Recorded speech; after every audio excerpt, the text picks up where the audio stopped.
少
You.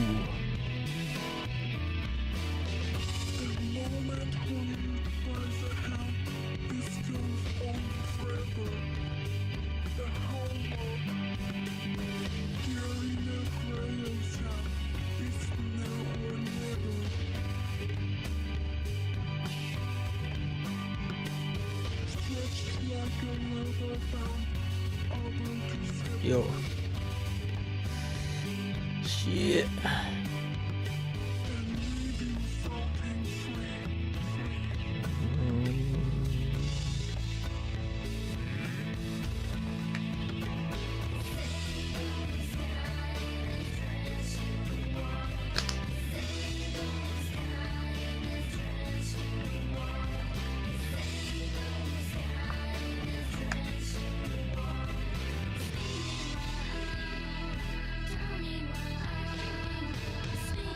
Wow.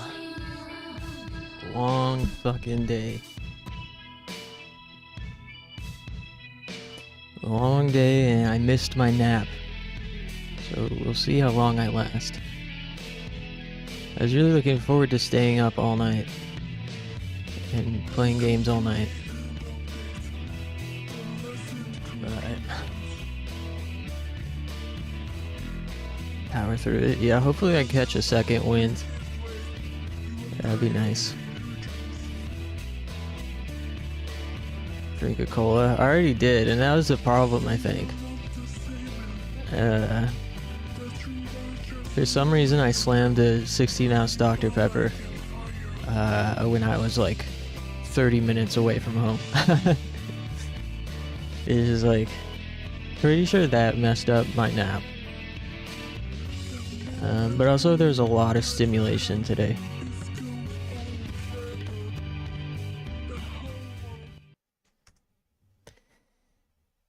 I had a lot of stimulation today. And last night too. Between things post-stream last night and today. A lot of emotional stimulation.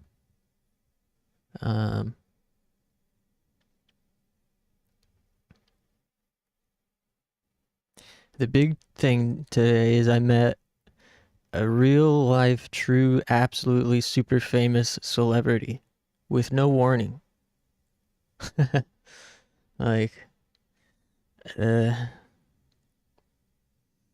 was the guy's, I think it was the guy's wife who I believe contacted our company, and, you know, I don't know if we had his last name for her, but it's, you know, it's a pretty common, it's not like that. You wouldn't read her name and like, oh, is that who's, you know. You wouldn't know probably unless you know. But,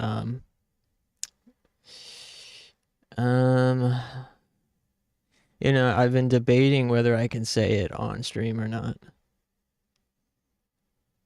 I could probably say it in the Discord server.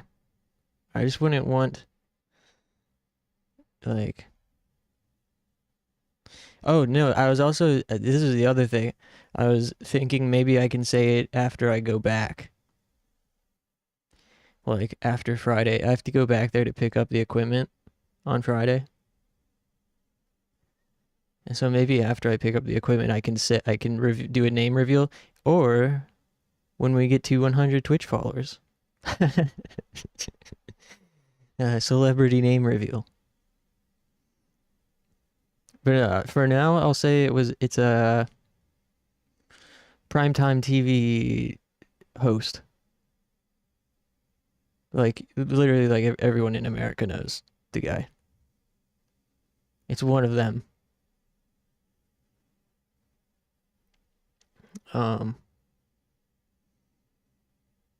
And like,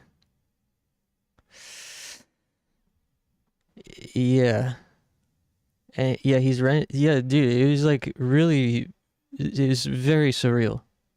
Like, so I pull up to the place, pretty modest home for for a celebrity, like extremely modest.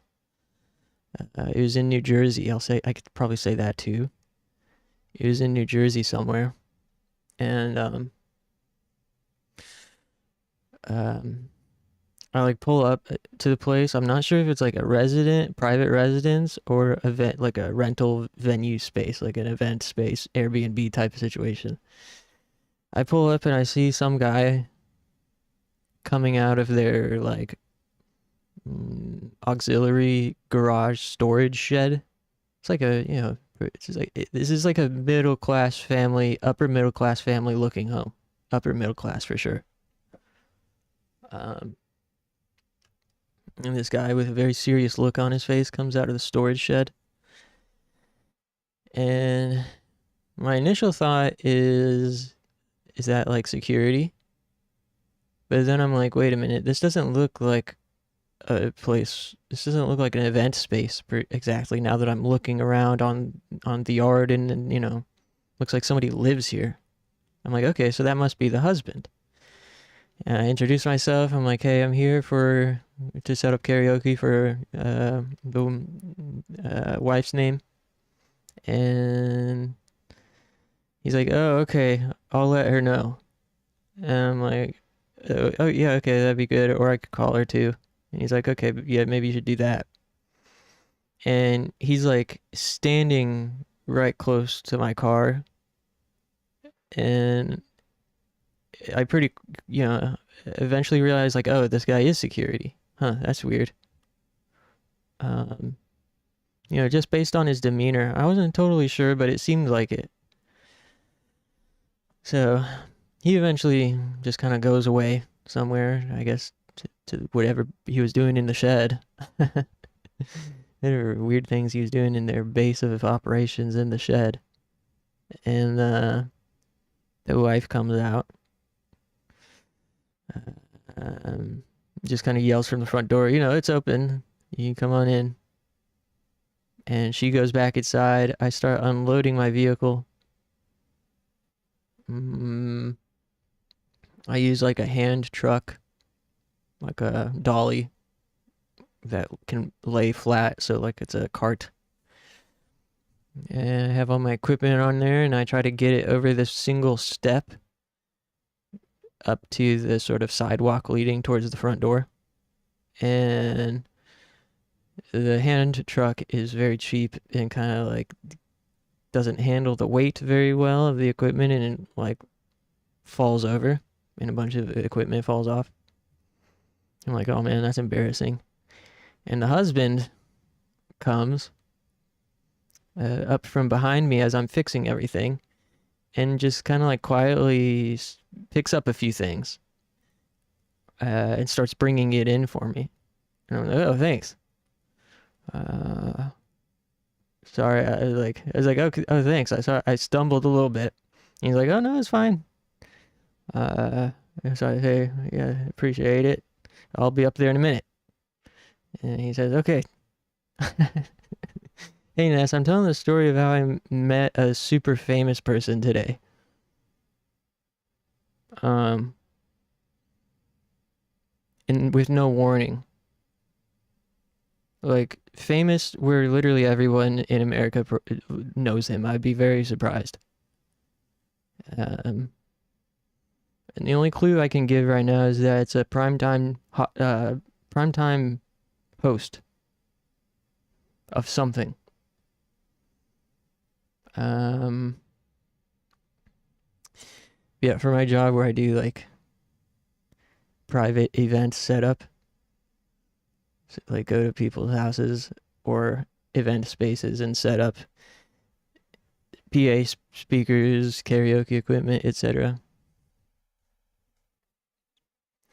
So, anyways, him and his wife. So far, I've only seen 3 people. Some guy who I can't tell if he's the husband or security or perhaps the second husband. I don't know.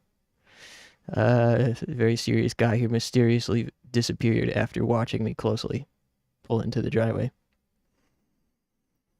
I haven't met with the wife up close yet, but I did get a brief look at her from the front door. She told me to come in, talk to her on the phone for a brief second. And I have not seen the husband, like, I have not really looked at the husband's face yet. But he came out to my van and, like, just started helping moving things inside. Didn't, like, ask if I needed help or nothing. He just came out and started moving things.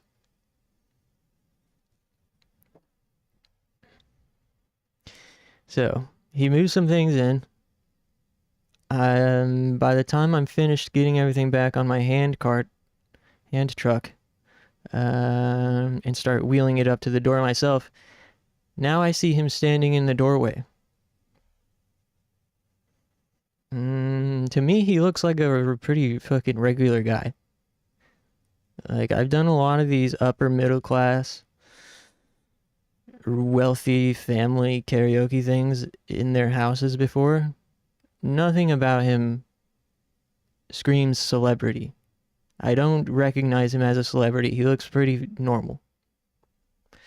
But then I say, from about 15 feet away, I say, "Hi, I'm real name. Nice to meet you." He hasn't said anything else yet. And he responds, "I'm blank." And I have a fucking... I'm like, no fucking wait a minute. Is that fucking... the guy? No, it can't be. Like, I can't explain how quickly I became starstruck. It was like a fucking bolt of lightning. It was that instantaneous when I heard his voice and his first name connected to his face and demeanor. Did they tip well? I mean, they tipped pretty average, to be honest.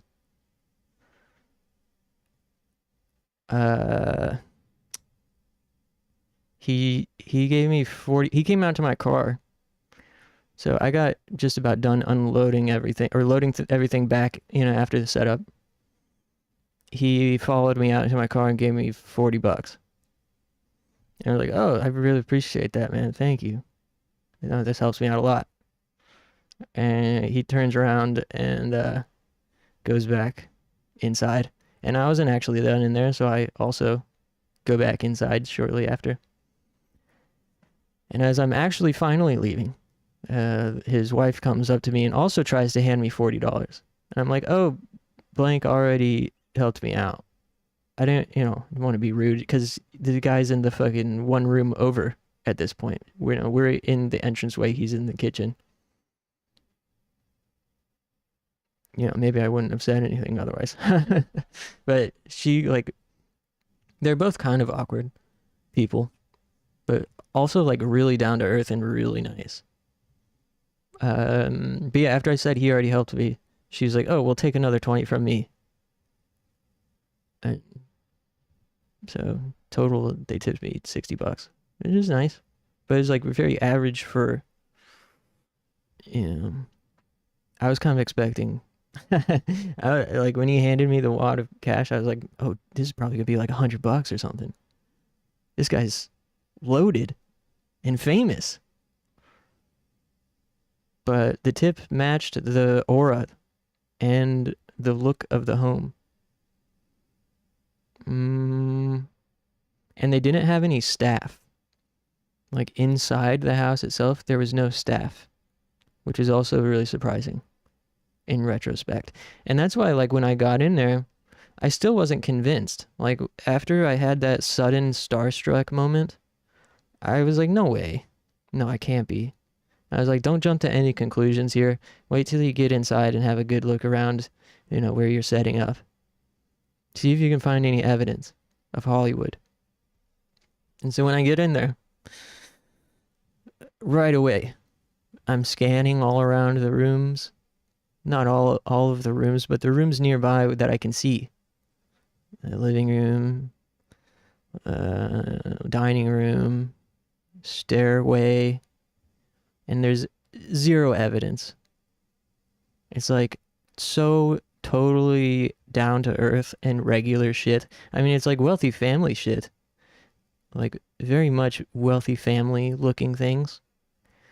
Like all the family photos were like oh, this is a wealthy family. Like this guy must have like a big wig job, you know? But there's no evidence of Hollywood, no celebrities, shit. So I'm like, well, maybe it's not him. I'll do some Googling afterwards just to, you know, check. So again, I start setting up. I'm like, nah, probably, it must not be. But then I hear him and his wife speaking in the other room as they're cooking. And I hear her mention a particular book. And I'm like, wait a minute, did she just say? No, you know, the title of a book associated with this guy. And I'm like, wait a minute, no, it must be, I mean, you know, the book she mentioned is by a guy who's also, you know, he's really famous. Well, this is the thing, is the book she mentioned was by the guy that I suspected the guy to be, but wasn't sure. And so I was like, you know, it must be a coincidence that this guy looks and sounds and has the first name of the guy, and also they just mentioned, like, the book by the guy.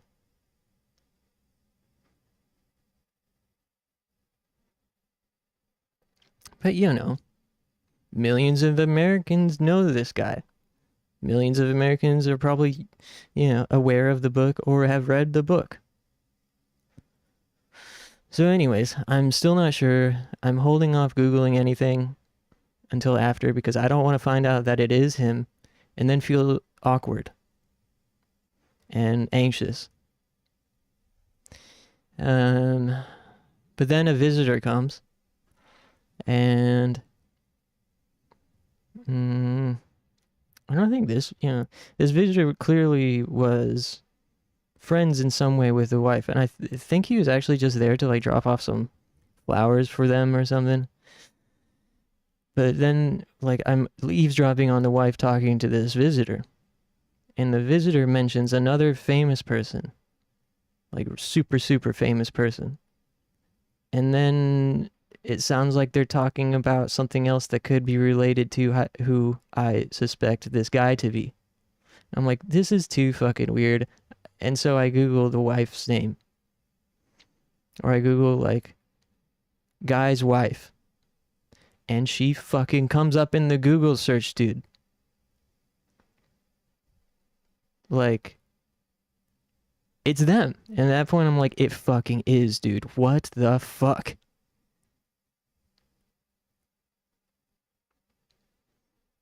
Active late night host or retired? I'm not sure. Sounds like a question I'll ask after Friday, or answer after Friday.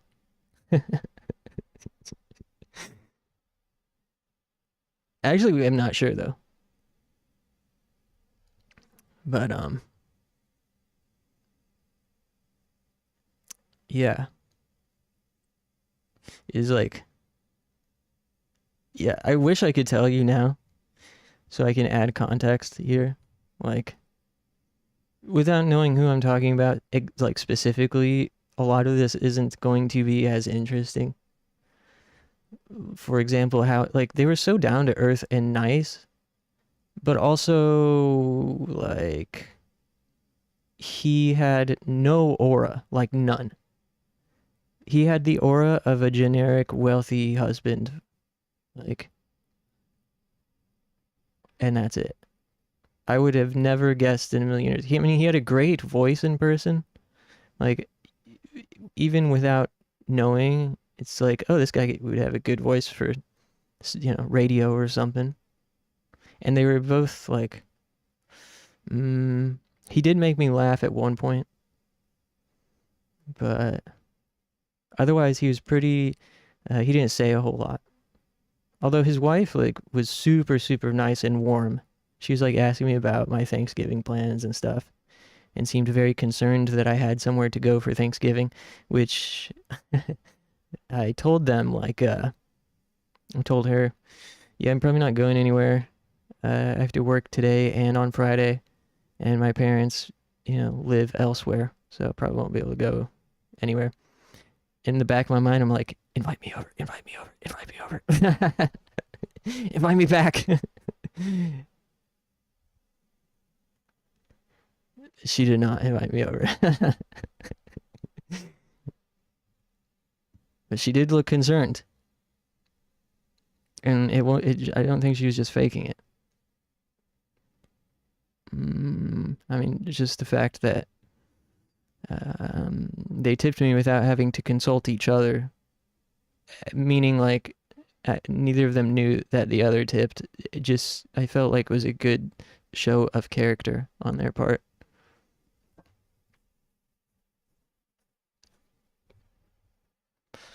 Um, yeah, I'll say like I've met people with more immediate charisma than this guy. Like I've never felt starstruck like that before, except for one other time when I seen Yipes, who is a professional fighting game player and commentator at a anime convention one time. That was the only time I ever felt starstruck until today. But the thing is, I like the very first time when he said his name, I felt starstruck for about 20 seconds, and then I pulled it together, locked in, and was like, I don't know that. I don't even know if this is the guy or not. So just, get to work. And then after I had Googled, well, this is the fucked up part is, uh, like I couldn't resist Googling, when that visitor was there and they were talking about whatever it was. And right as I typed in guy's wife, he walked into the living room to check in on me. It's like the worst timing. But yeah, I like, at that point felt pretty anxious for about another 2-3 minutes, and then again I locked in and just was like, they're being so nice and down to earth. There's no reason I should like not just feel normal right now, like as if it's anyone else. And my dad joked, like when I told him the tip, my dad was like, normal guy, normal tip. Damn, I guess so. He's like role playing out here in the suburbs. That's almost what it feels like in retrospect, considering they had no staff there and one security guy who lived out in the shed. Um,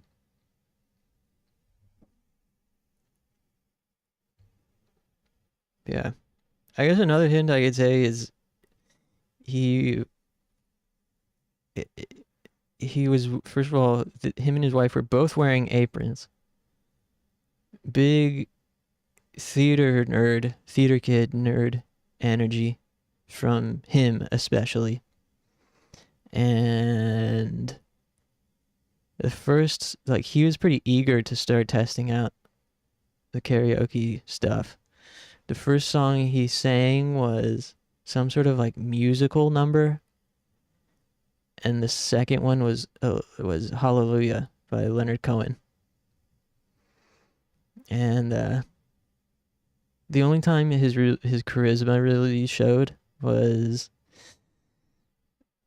they, just sang two songs back to back, and she's like, "This is fun." And I'm like, "Yeah, I know you could like go all night doing that, right?" And he's like, "Yeah, just that one song, all night, just that song." He's like really good delivery, but otherwise he was pretty like seemed kind of socially awkward. Like, I mean, who knows what he was like, as on my way home today, I was like, did he know that I knew? Do you think he could tell that I knew? Probably not. He's probably just a bit of a socially awkward guy, like a lot of people are. Yeah, really fascinating stuff. So I've been thinking about that all day. Anything else that happened? I did another setup afterwards. He's probably used to people recognize him. Yeah, true. I figure if he's out in the suburbs with no staff, like, the house doesn't even have a gate. Like, he must either want to be normal or he doesn't care if people recognize him. But he blends in so well. Like, again, I don't know. I would never have connected the face to the person you see on TV if I had seen him just on the street. Like, if he'd introduced his name as something totally different, I would not have, ever thought of the TV guy. So, yeah, it was like super fascinating experience. And nobody from my work, I haven't told anybody at my work yet. I haven't told my boss about it.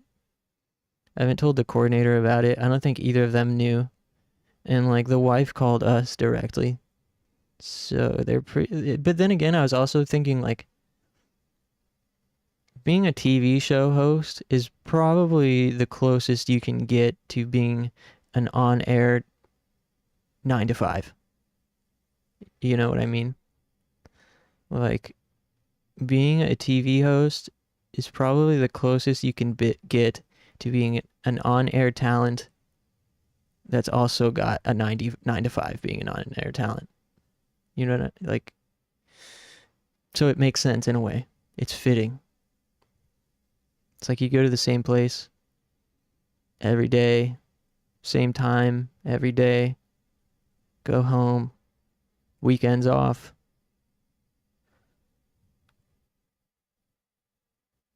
I assume. Actually, I don't know anything about it. I don't know anything about the process, but I have to assume that it's pretty similar to having a 9 to 5.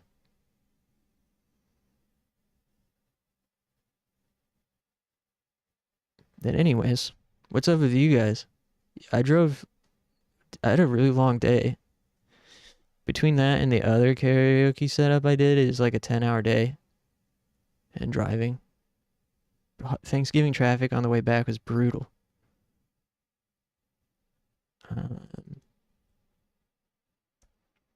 Just recorded some guitar for an At the Drive-In cover. Oh, that's super dope. Nice. Didn't you haven't you recovered at the drive-in? Did I say recovered? Haven't you recovered at the drive-in before? In like youth novel? Do a couple. 2015, Jesus. Time flies. Doing another. Nice. Which songs? I'm looking forward to that. Making sweet potato. Oh, nice. Sweet potato pie. Excellent.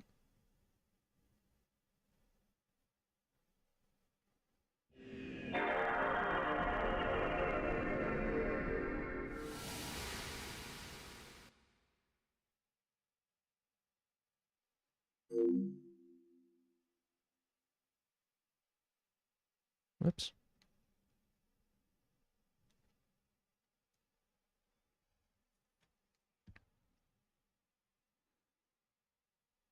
$198D.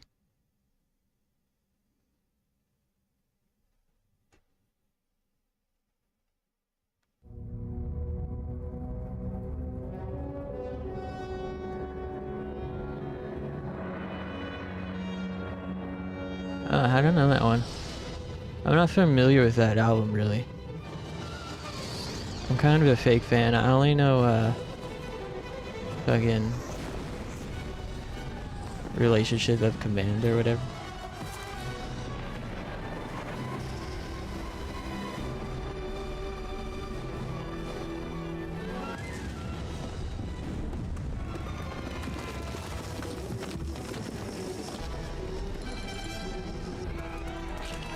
I big time grew up with Relationship of Command though.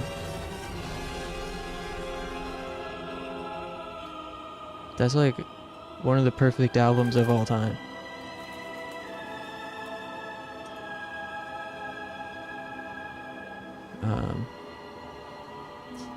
I learned about them through my big sister. My sister. She had a mix CD that one of her like rock musician boyfriends had made her. This is how I found out about a lot of music, is because boys would make her mix CDs and then I would inherit those.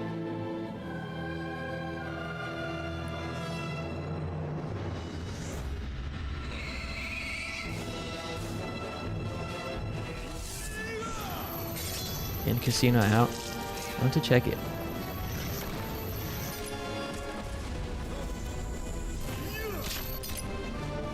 Nice. When is that dropping? Is it for anything in particular or just for fun?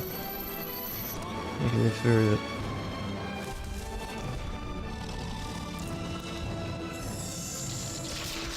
My sister had mixed CDs with like Chiodos and stuff on them. Whoa, cool. I didn't know you have a sister. Man, that's such a common theme. Older sibling music being passed down. My buddy at work has the same thing. Like, he got into music through his big sister.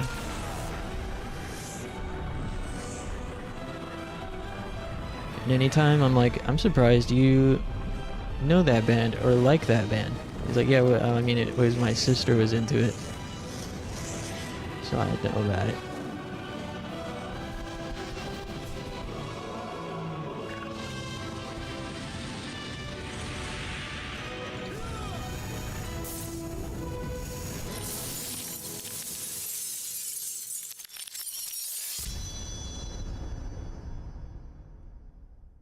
RYGAR, the legendary adventure. RYGAR.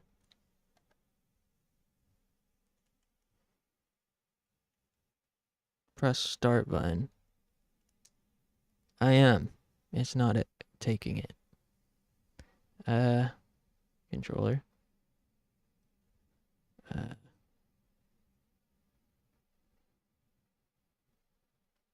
we go. No idea when it's dropping. Just asked tonight by John. I don't know what it's gonna be released under. Your sister did not like the fact that you enjoyed the same bands as her? What's the age gap? I got lucky, I guess, because my sister is 10 years older than me. So there was no, like, fighting or rivalry or embarrassment of me. It was more like a second mom. 2.5 years. Yeah, that makes sense. Hey, Mahina. How's it going? Happy Thanksgiving. I want to try out this game. RYGAR. I've never played it, but I have nostalgia for it. Because when this game came out, I was, like, at the peak of my video game obsessions. PlayStation 2. It was all over the magazines. But not a lot of people talk about it today. It does not have very many followers on the Twitch category. It only has like 200 some channel or category followers. I almost played Nano Breaker, which has 19 or something insane like that. I didn't know Nano Breaker was that obscure. Yeah, this game only has like 200 some followers on Twitch. It's been a while since I've played a game that obscure. This game's not even all that obscure. It's just for some reason people have forgotten about it.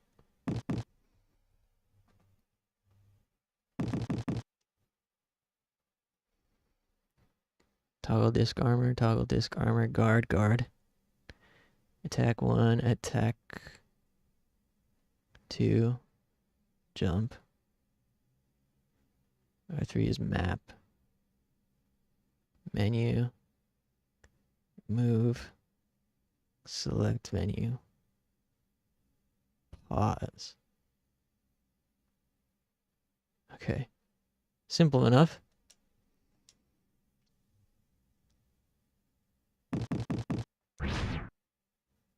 Yeah, Mahina, I met a super duper famous person today for work.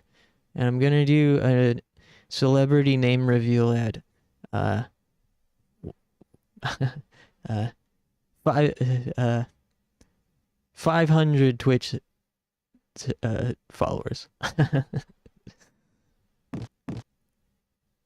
Just kidding.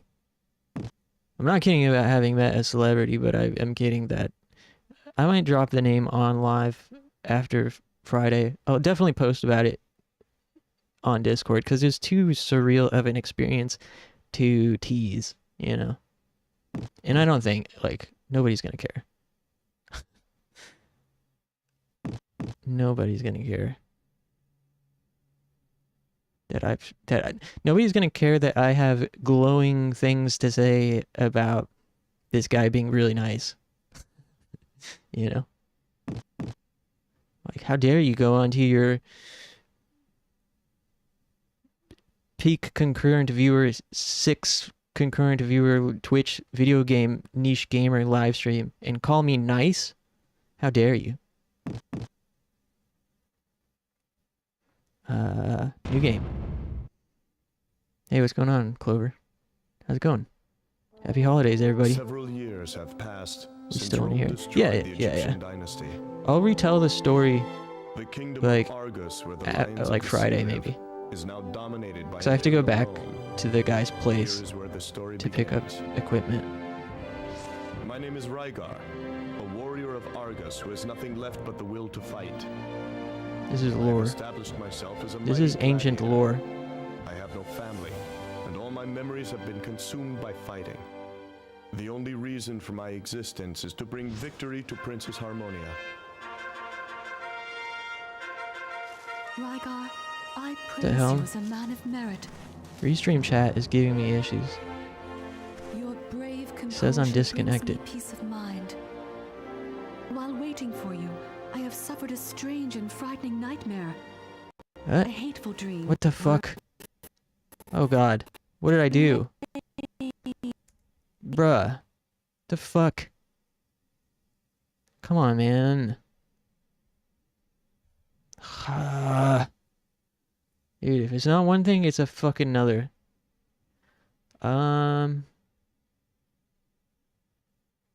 What? It looks fine. It like made me open a.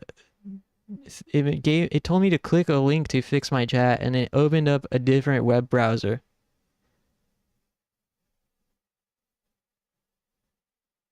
And then the link showed my stream, and the stream looked fine.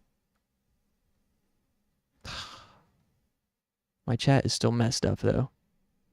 I've never had that happen. Are you guys there? Still?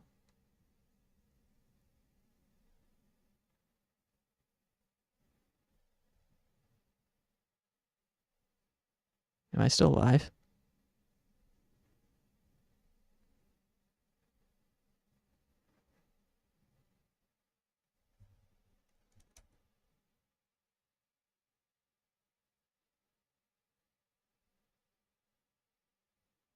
All right. Okay, good. I got scared. I got scared you guys left me. Just kidding. Fell upon my kingdom and the earth Never. was torn asunder. Evil overflows and covers the island. What? So this woman looks like Britney Spears. Ship. Did you guys notice that? And this is Justin Timberlake. Is that the monster from my dream? No, we are Titans, the true rulers of the earth.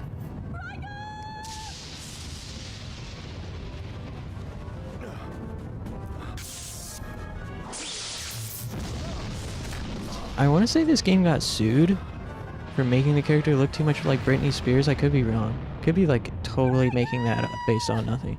Princess! Damn, he fell down a hole of Silent Hill 2 style. Wake up. Those cursed beings are titans, the spawn of darkness. They once struggled against the gods to rule supreme on Earth. Will you risk your life to fight them? I would never turn down a fight against evil. Ma'am, this is an Arby's. This is the Arby's drive-thru window.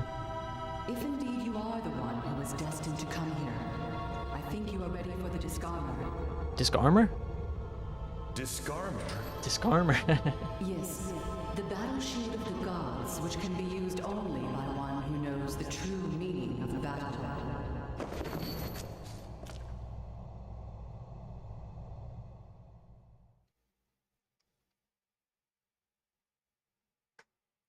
So yeah, another thing people say about this game is God of War took heavy inspiration from it. I think you can see his like chain yo-yo thing is very similar to Kratos' chain yo-yo thingy.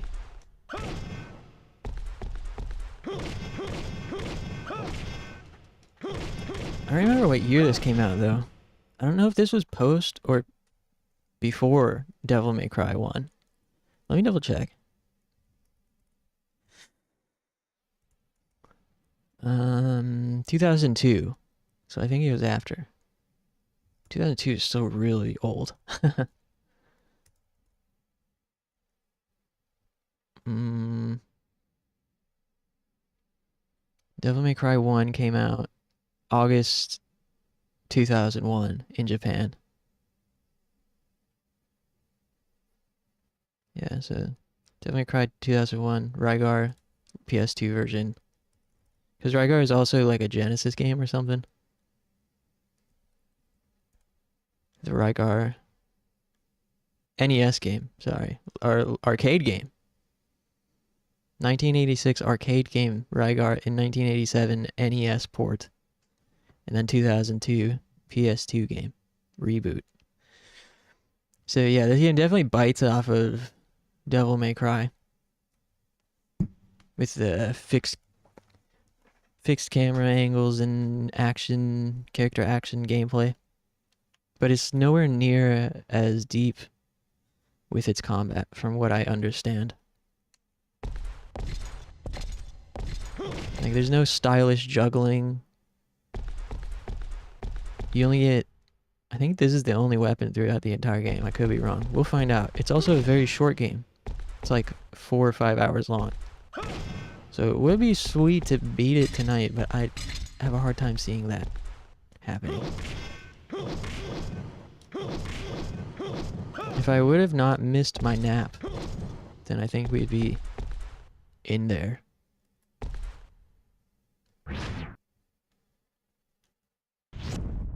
Whoa, cool. Oh, maybe you do have more stuff then. Equip menu, but I don't have anything. Move chart. Whoa, cool. Whoa. This is more than I was expecting. Oh, the combos are square, square, square, square, square, square, square. You think you can remember that? I might need help later. Hey, how do you do craning viper again? Can somebody remind me how to do craning viper? Yeah, it's square, square, square. No. Yeah, how do I do craning viper? It's square, square, square. Square. No, dunce, that's crushing viper. How do I do craning viper? Oh yeah, it is square, square, square.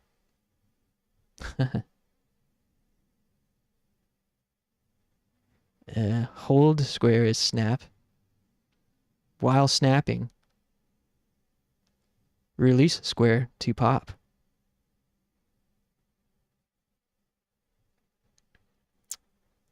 Huh. While snapping. Left analog stick start swing. While swinging, rotate left analog stick. Whoa. Whoa. Huh. Oh, here's more. Here we go. Now we're getting technical. Cool. I love this. I'm a huge character action fan. Like, I'm a really big Devil May Cry fan. And I love action games with like deep technical combat where you can do a lot of cool flashy moves. And I definitely prefer ones where you can't mash, as in like you can't beat the game just by mashing square. Like if the entire game was just this, but we get this. We don't just mash square, we also mash triangle. See? See the difference? After thrown. Oh, recover. In mid-air. Disc armor. Mid-air disc armor. Mid-air diagonal disc armor. Although I will say I wish more games had like a training mode. One thing that always kind of disappointed me about Devil May Cry games is not having a training mode. There's some other game I played recently. I was like, God damn, I really wish this game had a training mode where I could just like practice moves.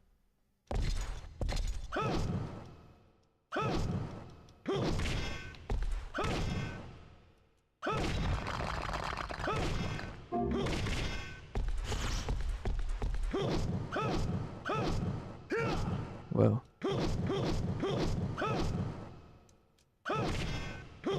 Huh. Have you ever played Bayonetta? I tried to a long time ago and I didn't really like how it felt. I tried playing Bayonetta 2 a really long time ago when it was new. And I didn't really like it at the time. I would like to try it again.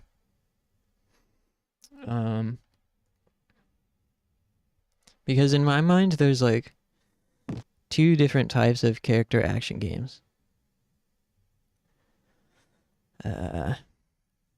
Like in terms of control and game feel, there's the kind where when you do a combo, it feels like you're hacking through the jungle with a machete. And each time you press that square button is a hack, you know, like one swing of your machete. In a game like that, there's no question what part of the combo you're on. There's no like, wait, how did I do that move? How many times did I have to press square to make that move come out? It's like, oh, I pressed it 3 times. Examples of this are like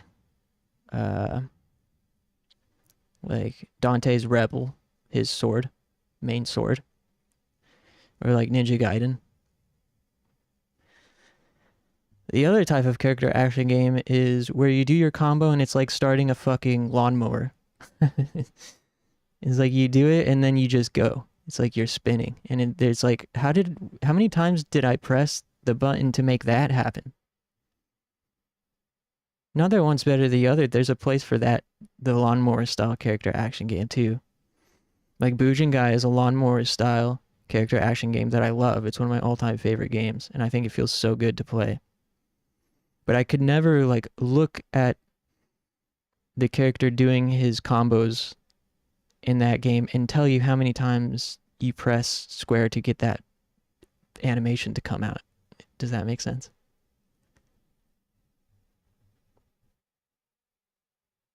I generally prefer hacking through the jungle with a machete style.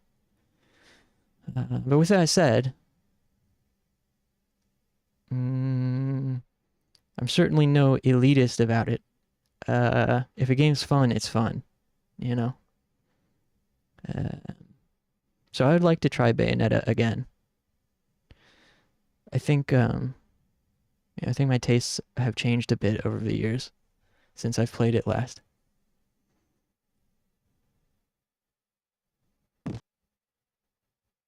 I have a feeling I would like it more now.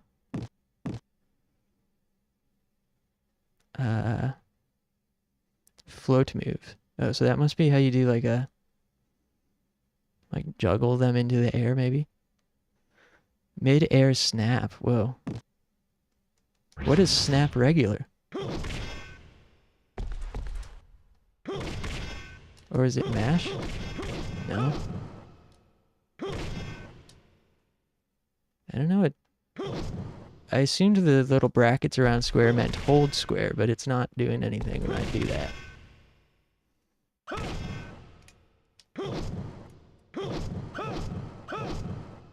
Oh well. Whatever, we'll just move. Whatever happens, happens. I like the mini-map. The mini-map looks cool. It, like, looks so futuristic for this environment. Another thing about this game when it came out was, like, this environmental damage was, like, a new thing. Like, environmental damage was so huge on the PS2 because it was a new thing, you know. Like, environmental damage was not really possible yet until PlayStation 2, so a bunch of games were big on making damaging the environment part of the gameplay.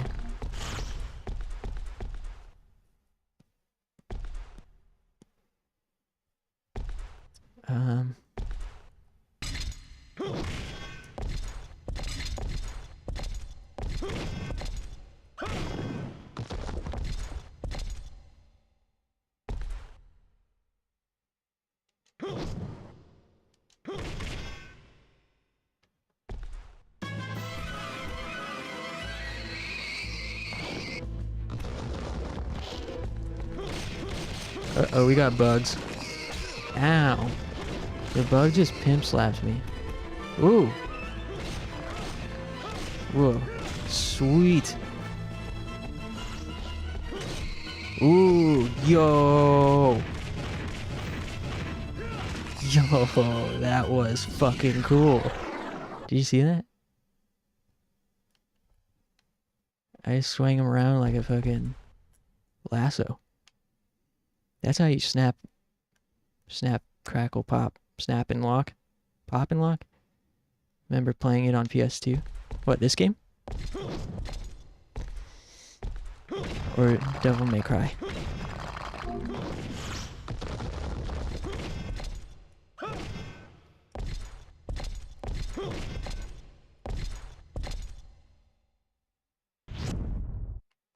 The only thing is, like, my controller situation is not very serviceable for an action game, so I'm gonna have to figure something out.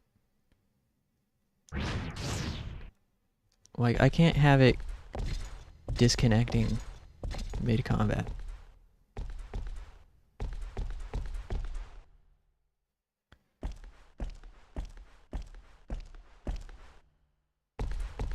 RYGAR? Didn't know English at the time.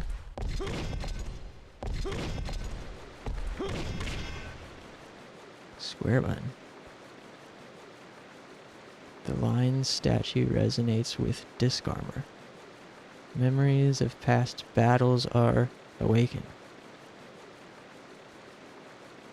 Whoa. Oh, save place. Wow, this menu looks exactly like the Onimusha menu. Save menu.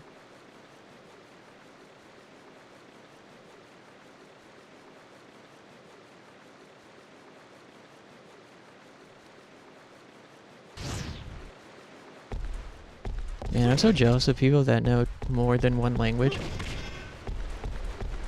Americans aren't really taught the value of learning more than one language. Like, we have language classes in middle school and high school. You get to pick basically between French or Spanish. Hey, I didn't really explore it all down there. I need to finish exploring down here. I don't think.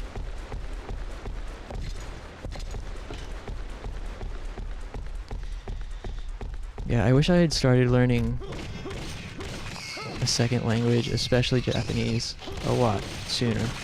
But I just thought my brain was not compatible with it. Like, I thought I didn't have the mind for it. By the time I was interested, I felt like it was too late, which it's not. And it wasn't until I started working at an international company and really started trying where I was like, oh, this is not impossible. It'd take a long time, and it'd take a lot of dedication. But especially if you're able to speak it like every day or like practice regularly, it becomes a lot easier than you think. Maybe I'm saying that now because I've heard Japanese my entire life, so a lot of the concepts are not completely new. So maybe it'd be different if I was completely 100% starting from scratch. But to me,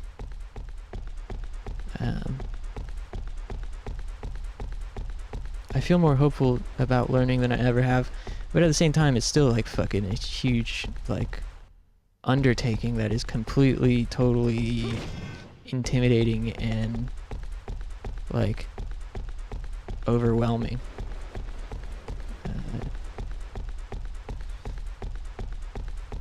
I'd really like to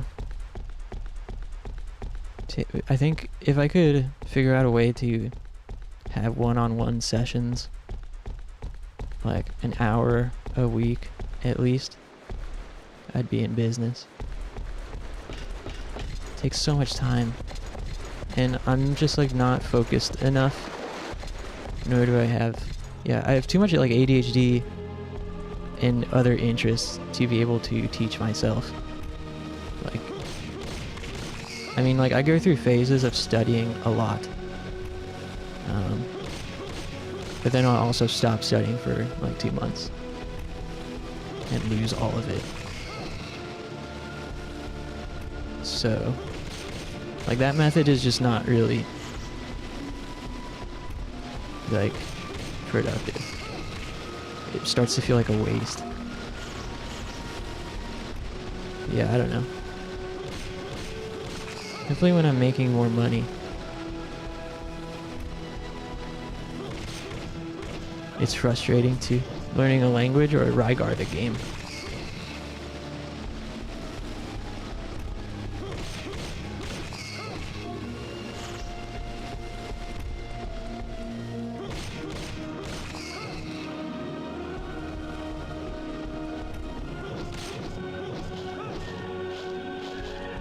Learning. Yeah, it really is. I mean, I have pretty bad, like, I was always really bad at school. I just can't sit. Like I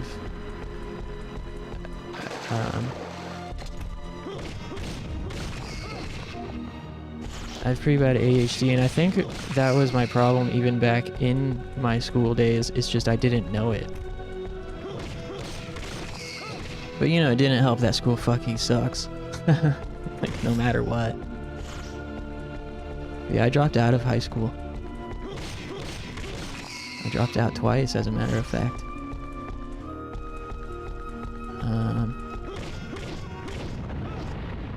I wish I didn't. I mean, I wish I would have figured out a way that, like, traditional school could have worked for me. If I could go back, I think I would have liked to graduate high school and then go to college for Japanese. But then again, my life would be so wildly different now, most likely. And I've had a lot of really unique, interesting experiences that I'm grateful for. And I only got to experience those things because I stayed in the town that I mostly grew up in. There's a tunnel through the other side. You need a special power. Guess we'll go around the back. Do you want to get... Oh, I have a GED. I do have a GED.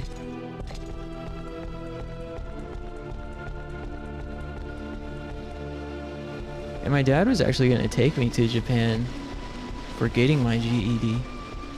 But, like, right after I got my GED, the Fukushima thing happened. That whole thing.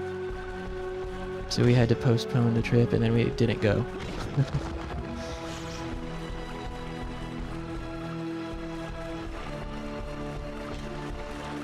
Yeah, I did get a GED. which, if you're thinking about dropping out of school, at least get a GED, because you like literally need it, and it's not that difficult. And that's coming from someone who was like all C's at best. Nice to the GED part. Yeah, thanks. Yeah, my parents didn't like put a very big emphasis on the importance of school. They were really like, as long as you get C's or better. And they would always tell me how like, you know, they're like, we, you know, didn't use our college degrees to get our jobs. And my dad just kind of used persistence to get the position that he still has to this day. Although times were, you know, totally, completely different back then. They're boomers. They're like on the younger side of the boomer spectrum. Like born in the like 1960 type of. What was that? Ooh. He just got super stoked about something. Slide. Ooh, we can slide now. And here's a guy.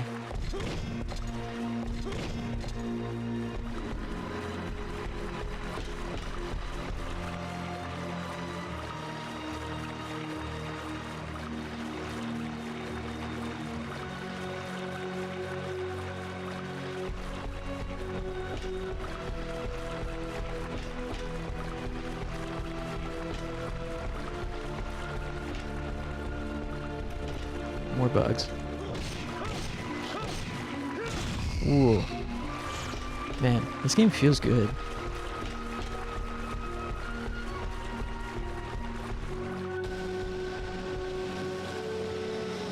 Would you ever want to do community college to get your associates?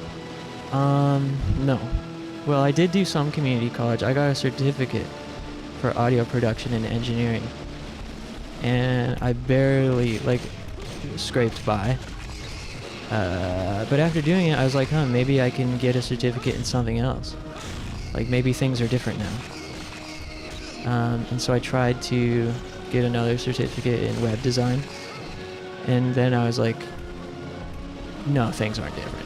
The only reason I was able to, like, just barely scrape by on the audio production certificate was because I already knew a lot of things about it from being self-taught.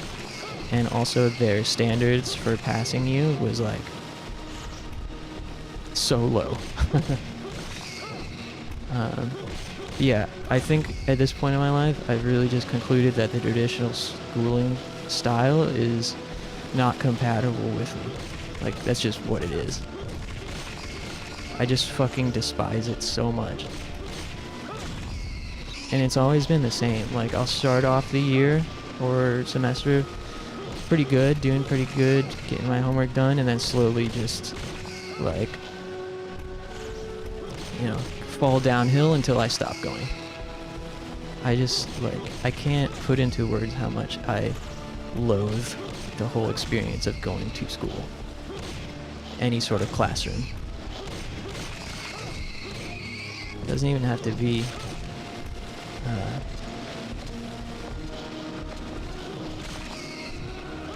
it doesn't even have to be like a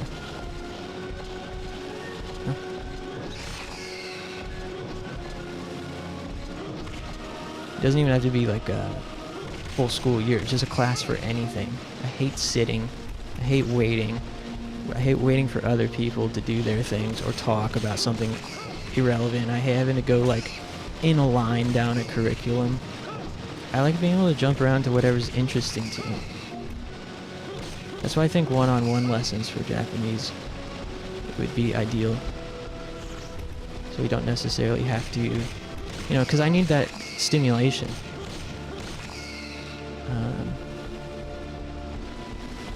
School can be so hit or miss. You can have like a really cool teacher, or like the most boring teacher in the world, and you have to take subjects you don't give a shit about. Yeah, it's not for me, unfortunately. I mean, there are other ways I can get like to Japan at this point in my life. Dude, I'm working at an international company now that is based in Japan, and I work with a bunch of Japanese people, and you know, I know now that I can learn Japanese. Like, it's possible. It takes a lot of work, but it's possible.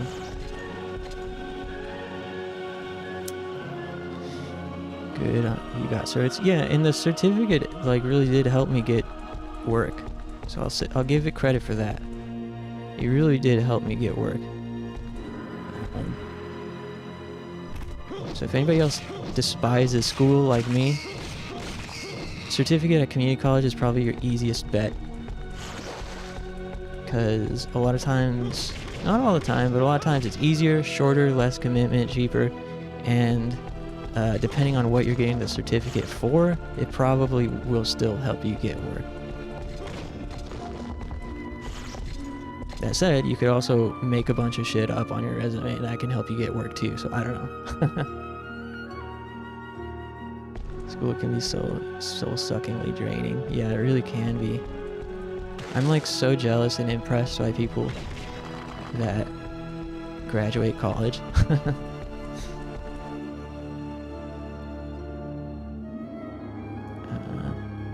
Divine statue resonates. Oh yeah, this is a safe one.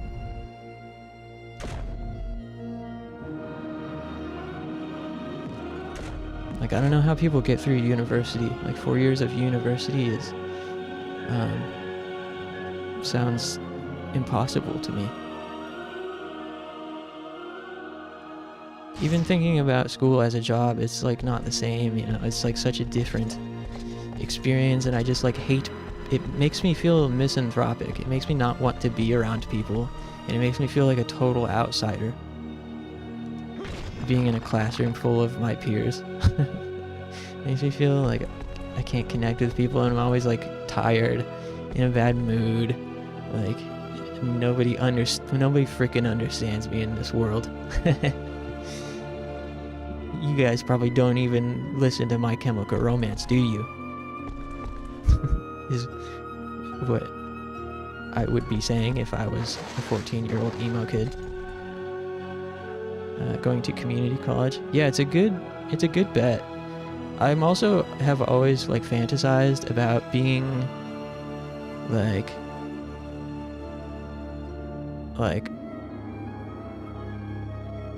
19-year-old nerdy community college student playing Yu-Gi-Oh in the common area, or like in the food court or something.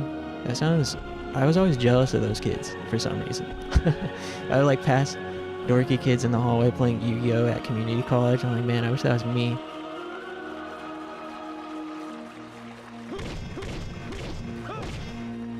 But none of my friends, all throughout my schooling career, I never had classes with any of my friends. Like, God always cursed me to be alone in all of my classes.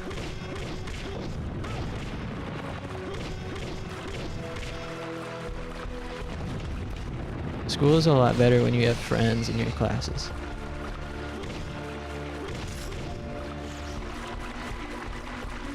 Occasionally, I would have somebody I knew in a class, and those classes were always pretty fun. The best schooling experience I had was I went to an alternative high school for dropouts, basically. Like, a lot of inner city kids would go there, or kids would get like banished there for truancy or whatever. And at this particular school, their whole thing was just pushing kids out of high school. So there was no homework, you didn't have to bring any supplies, no backpack needed. All of the textbook material was printed out, like with a copy machine type of thing. And like the no homework thing was such a change. Like, such a big game-changing thing. Like, I fucking despise homework. When I'm at home, like, when school ends, it should end. I know, I understand why it can't. I understand why you have to do homework to learn things. And it's the reason you have to do homework to learn things is because you take up fucking half your day at school doing nonsense. What was I saying? Oh yeah, so this alternative school was epic, not just because there was no homework and because you didn't need any supplies, you didn't need to bring anything with you besides yourself. The other part of it was the teachers all understood. Like, they were not pretending it was something that it wasn't. And they would just, like, veer off course and start answering questions that the kids had. Like, I remember one time, some girl in the class, like, was having a conversation with a teacher mid-class in front of the class about car insurance. Like, and then he just started telling us about how to get car insurance. Oh shit. Who's this guy? Oh shit. Hey, I'm in the middle of talking. This guy heard me talking shit about school. This is not fucking hall monitor.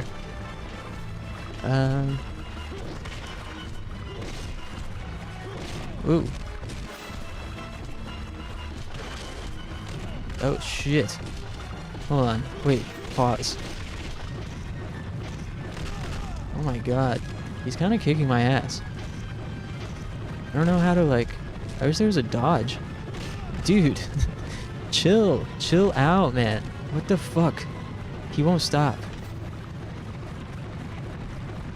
Are you done? Let me know when you're done. So we can fight, like, with honor. Dude, what the fuck is going on? He won't stop.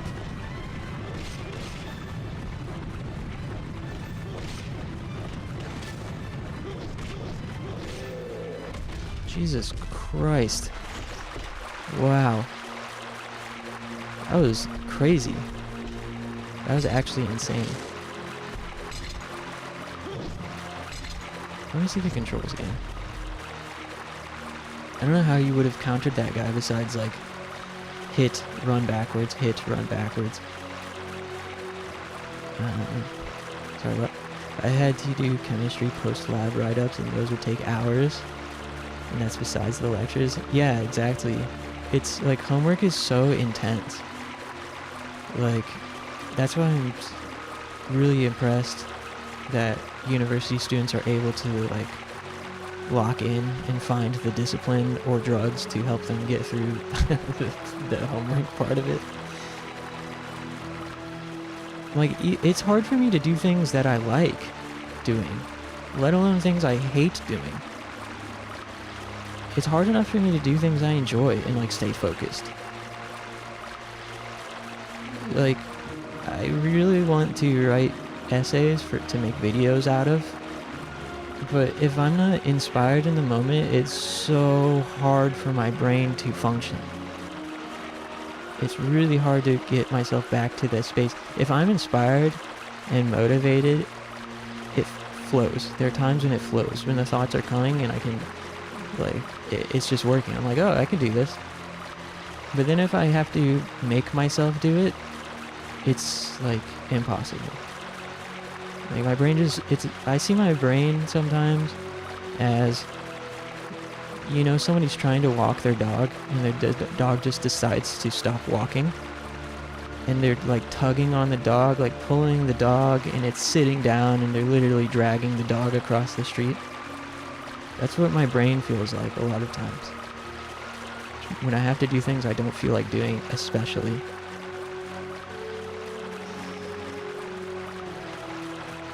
So I don't know how people manage to write essays about boring things.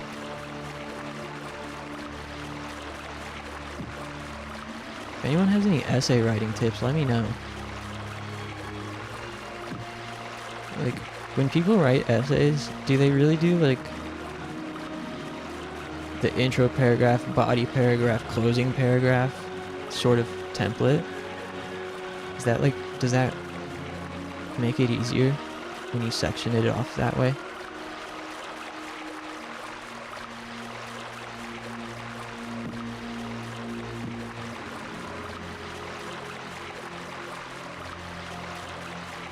Lots of coffee.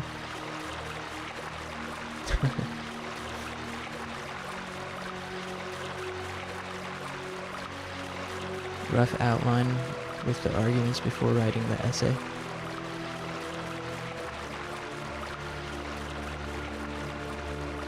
Yeah, I always feel really frustrated when I know kind of like the rough outline in my head but can't find the words. I also feel like I don't read enough. I feel like writing essays would be a lot easier if you read a lot. Because like for songwriting, I always say the first step in writing a song is listening to songs. So I feel like for writing, particularly like aside from poetry or like song lyrics, I feel like for writing, reading a lot probably helps, right?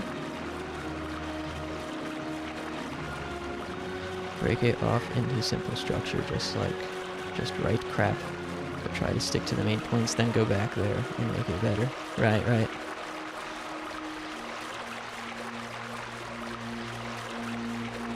Yeah, I think that's why like writing video essays has been such a frustrating, painful process for me. Like, I write a lot without structure. But usually when I'm inspired and have to get the thoughts out somewhere, then I'm like, okay, I'm gonna go back and try to edit it and structure it. But by that point, like, I don't finish the piece usually by the time I get it all out of my system. Once that inspiration leaves, it's gone, you know? And it's really hard to pull it back in. Because the reason I write is to get those thoughts out and to get relief from like non-stop thinking and the urge to share. So having to pull those things back in is painful because I don't want to be in that state where I have something to say, basically. It's to make my mind stop. But then I have to make my mind go again if I want to finish it or improve it.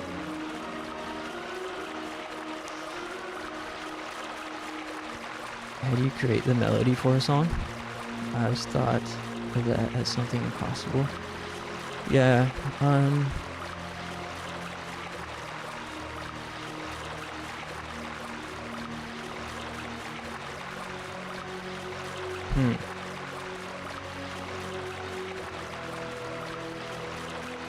It's a little bit hard for me to say at this point because I've been doing it for so long, but really I think the biggest thing is to listen to a lot of music and pay close attention to it and kind of listen to how your favorite songs are structured, and then like, you know, there are I think like the very fundamental premise is basically just let it go. Just find 3 basic chords or 3 notes and just play those over and over, and then sing in gibberish over it, whatever melodies are coming to mind. I usually try to envision the melody in my head a little bit before humming or singing it out loud. Like, I'll find a cool chord progression that I like, and then I'll just play that and sort of imagine what's the first note that I'm going to sing. Like, where does the first note start?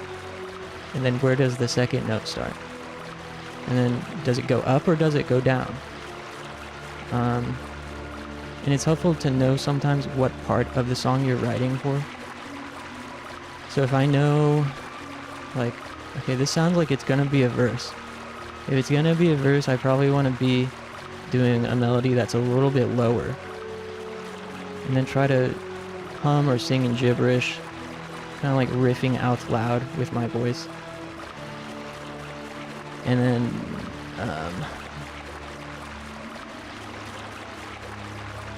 once I know it's the verse, I'm like, okay, so if the chorus comes next, what is a chorus supposed to sound like? And the only way I would know that is by listening to a lot of music. It's like I've listened to enough music, particularly like pop music, to know that the vocal melody in the chorus is going to go higher than the verse. So where does the first note start? You know, like what's the next chord progression? And where does the first note of the vocal melody start? And then otherwise, like, there's like a lot of moving pieces that get practiced individually. And as you get better, you can stop thinking about it as much and just like lean into the habits that you've created, and then just kind of like get out of your own way as much as you can. There's a really delicate balance between thinking about it a lot and being very intentional and deliberate, and also not thinking about it at all.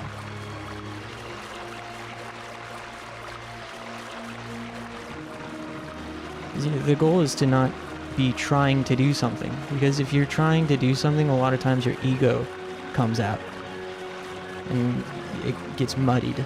It's like, I'm trying to do this because people will think that's cool, or people will think that I'm good at this, or people will think I'm smart if I do this. But it's like, are you really wanting to do that? Like, are you wanting to do this thing with the song, or are you wanting to do this thing that will make you look talented? It's like, what are you actually trying to do? I think songwriting is like, yeah, I'd say the first two steps for writing a song is listening to a lot of songs and setting an intention. What emotion am I trying to convey? What feeling am I trying to get out?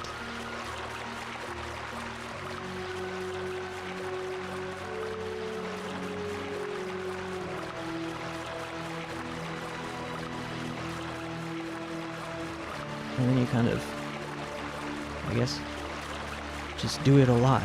Like with anything, it's all skill. It's all something that you develop. Shit, that exact same thing happens to me when I draw. Damn, I wish I could draw.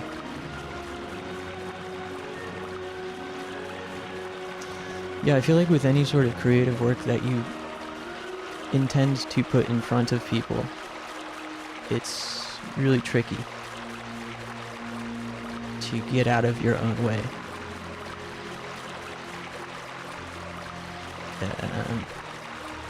That's cool though. What kind of stuff do you draw, Clover?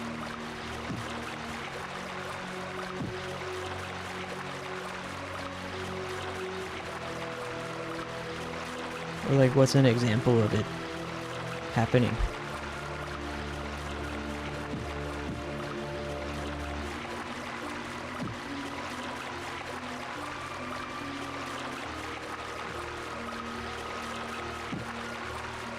Mostly just cute anime girls? Sweet, I want to see. You should post it in the Discord. In the Rare Creations channel.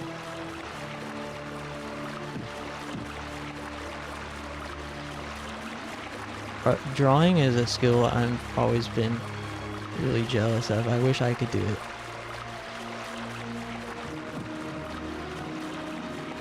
But I don't think I like have the passion to or like dedication to improve at it. It's always been something that doesn't come as naturally to me. And I think music, the only reason it ever did come naturally, a little bit more naturally compared to other things, is just because my parents were always playing music growing up. And I've told that story how they used to quiz me during road trips. Like, we would be listening to classic rock radio, and they'd ask me who's playing, like, who plays this song? Which band plays this song that you're hearing right now? And I think that, like, little things like that really influence you as a child. Or like how we had a piano in the basement and my mom would give piano lessons to my sister. Even just that minor exposure and being able to dink around on a piano really influences you in a child in ways that you don't understand until you're older. So perhaps if my mom does draw, she's really good at it, and my sister does too. They're both like pretty good at art. They make cool art, but they never really like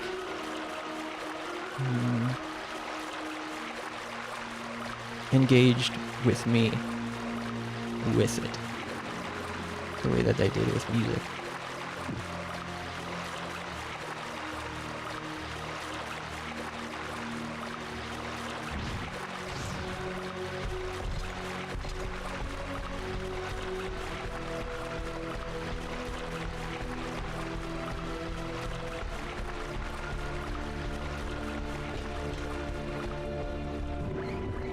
It's sealed. Well, what the heck? Unseal it then.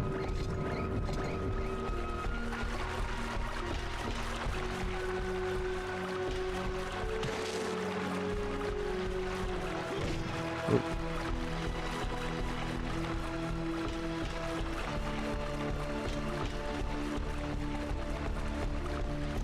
Yeah, so many visual ideas.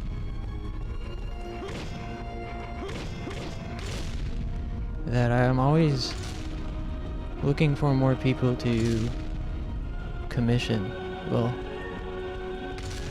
I'm always looking for people to like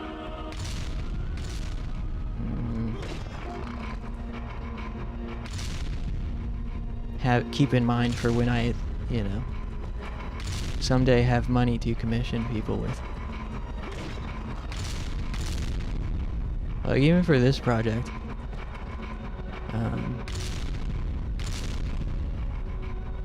there are always things that I'm like, man, I wish I could pay someone to draw this thing for me to use. But then I never have any money, so I end up having to just kind of like figure something else out.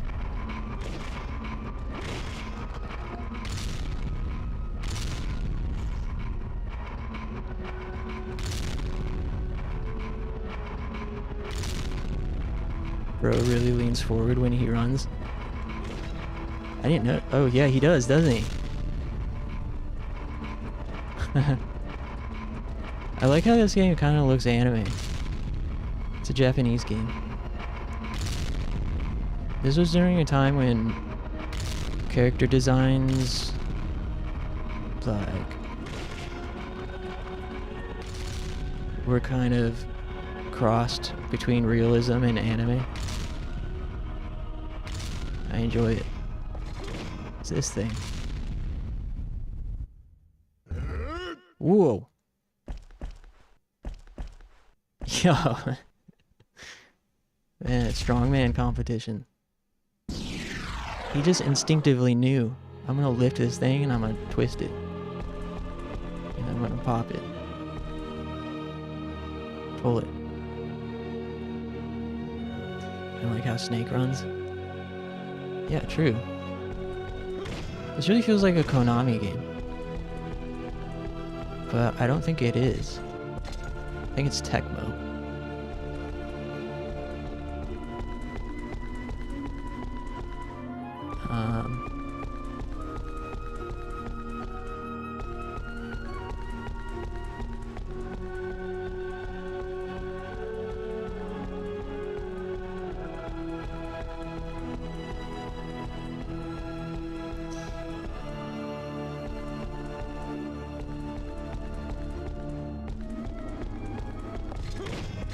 Yeah, eventually I want to have my character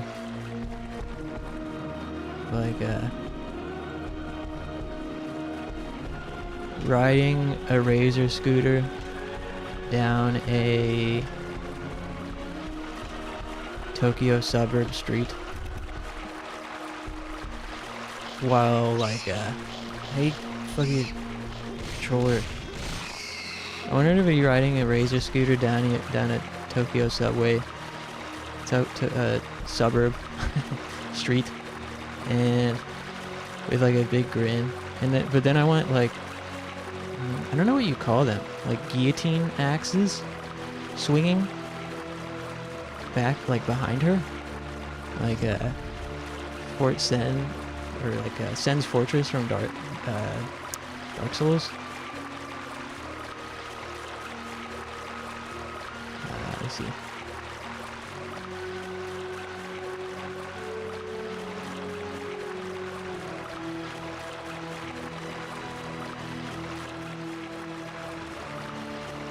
See if I can get this example quickly.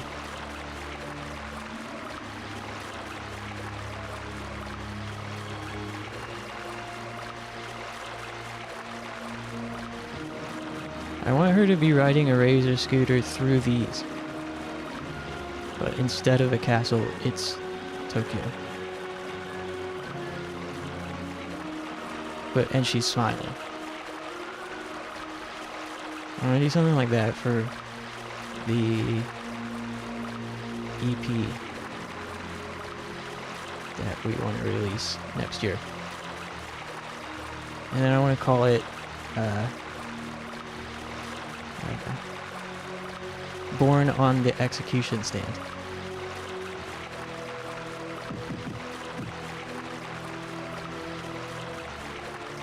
Born on the Execution Stand. So that plays into the guillotine things. But she's smiling because even though she was born on the execution stand, everything's all good.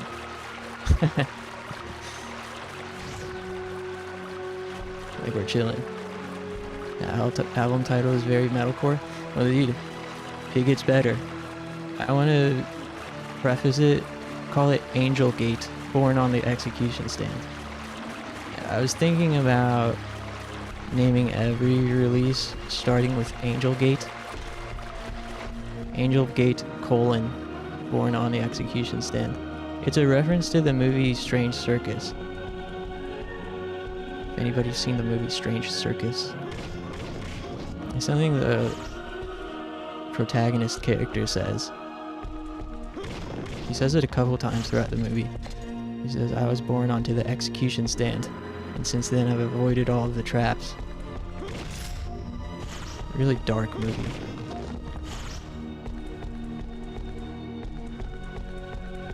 That was also one of the first J-horror films I saw when I was younger. Found it off those like top 10 most disturbing movies lists that were kind of popular for a while in the late 2000s.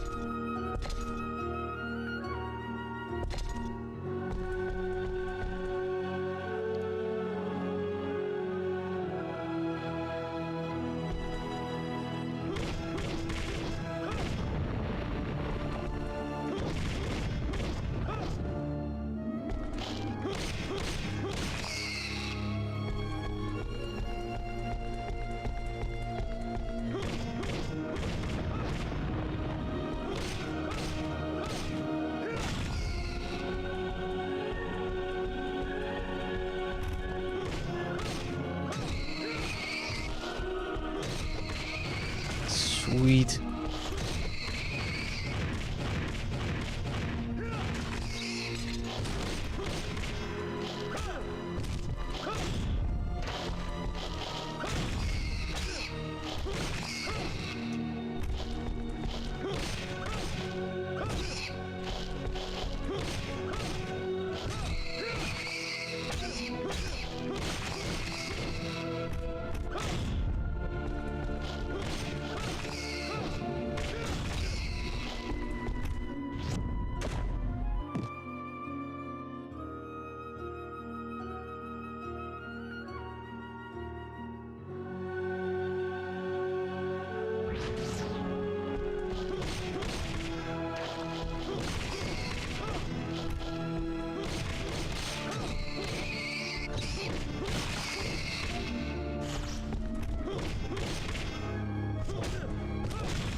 game is cool.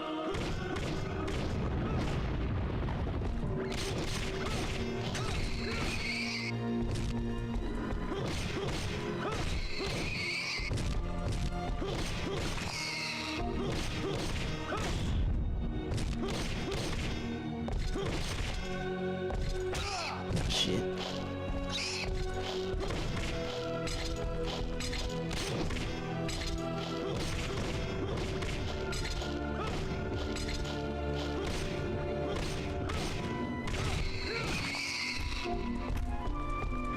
Oh, what's that? Attack power increased. Cool. Temporary, I assume?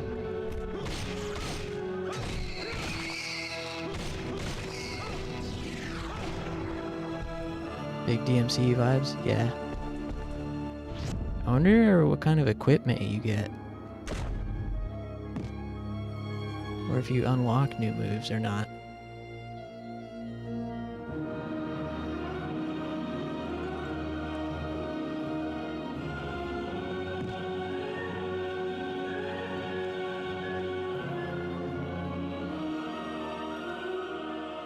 I don't know if Slide was there before we unlocked Slide. So maybe this page fills up. That'd be kind of neat. Oh, I see the brackets in the bottom left corner means to press down the button. I'm guessing that also means hold. I can't really tell as I've been trying it.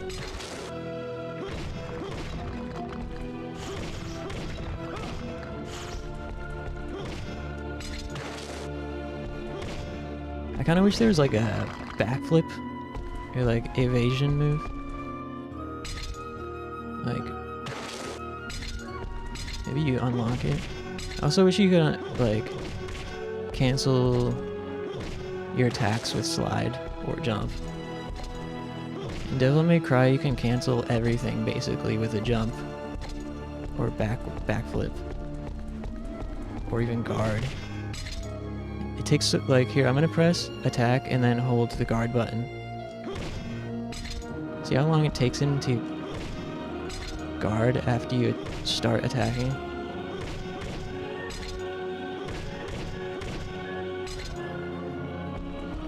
But I guess that's why he has so much range. It's all about spacing.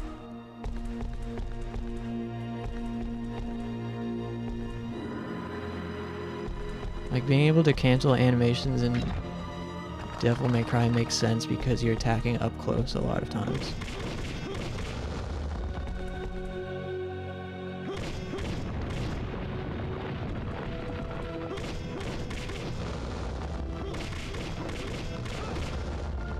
Damn, I can't believe we've been going for an hour and a half already. Time's flying.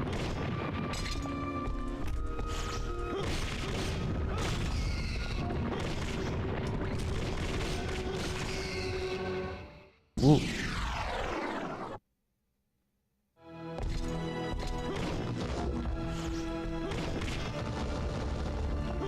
I think like my perception of time also speeds up when I'm feeling sleep deprived or haven't napped. Does anybody else notice that? Your perception of time literally can be changed. Or at least mine can. I think that freaks me the hell out. Well, I don't think it, I know it. Time flies when you're having fun, that too.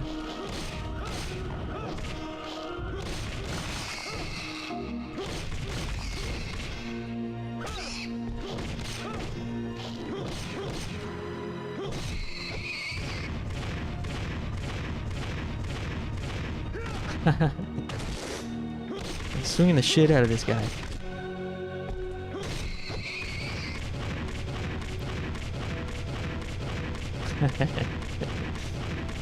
Let's do this for the rest of the night.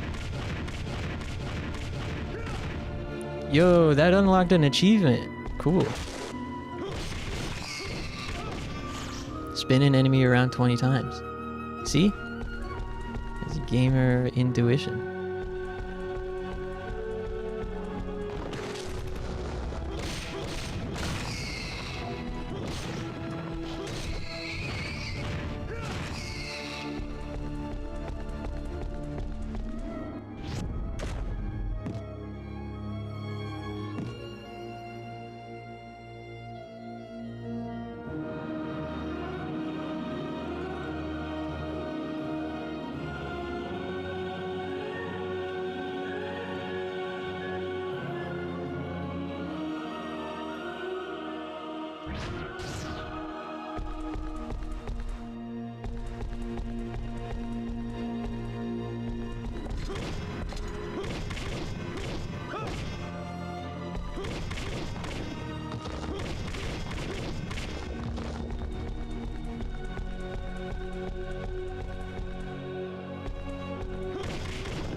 Whoa.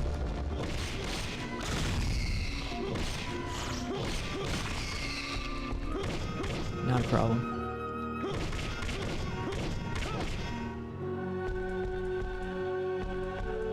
Save point.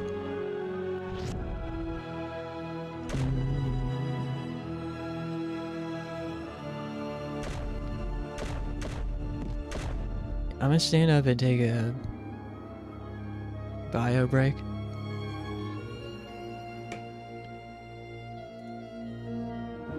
Oops. And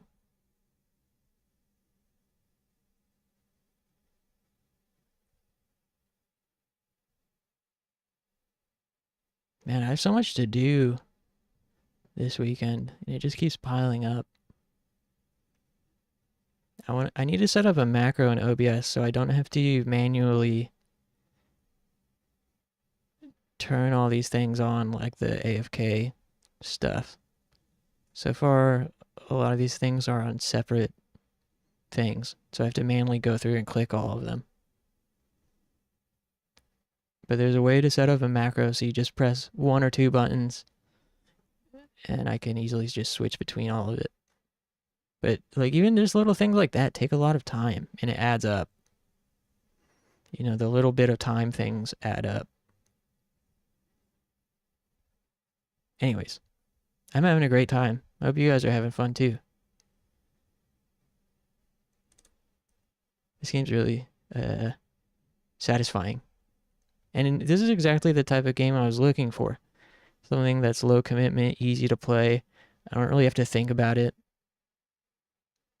No guide needed so far. Really easy to talk and play at the same time. Anyways.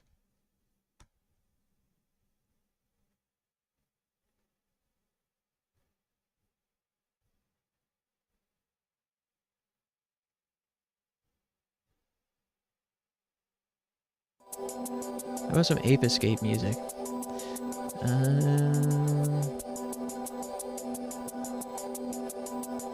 Although now it looks like we're playing Ape Escape. Hey, if I don't want to deceive people, go to this.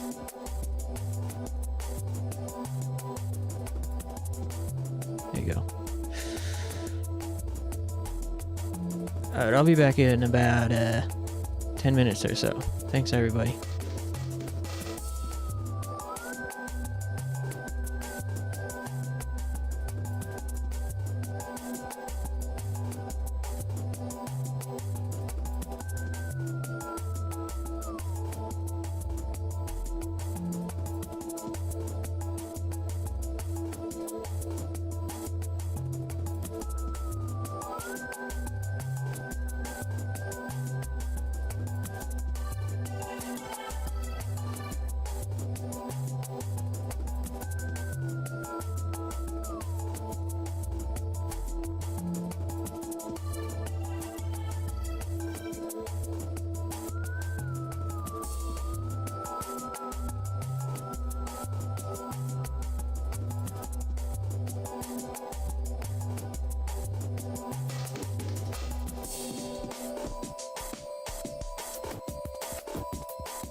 Alright.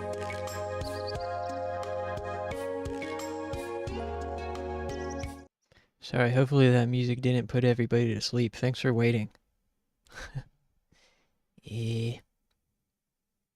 It's a beautiful tune, though.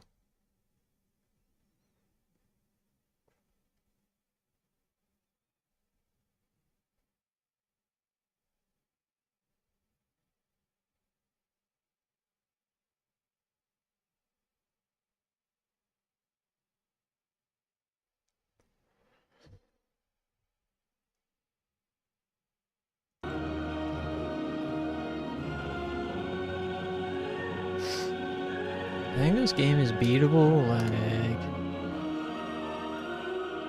probably 6 hours. In 6 hours or so, it'd be sweet to finish it tomorrow.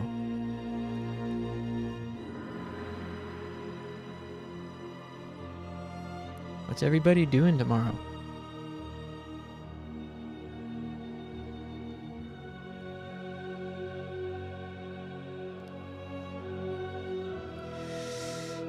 I'd love to do nothing and have no worries at all. I want to take advantage of the fact that it's a federal holiday and not worry about anything. No bills. No work. Thing is, the karaoke gear that I set up for 2 clients today, I have to leave it with them for the next several, well, the two clients I set up for today are keeping it today, and I'm going back to pick it up Friday. Then there's one other client I set it up for, and they're keeping it for the weekend. I really hope nothing goes wrong, and I really hope they don't call me and say, hey, this thing stopped working. Because if something goes wrong, they'll first be calling me, and if it's something I can't troubleshoot over the phone, I probably have to go out there again. So I'm praying to God that everything stays fine.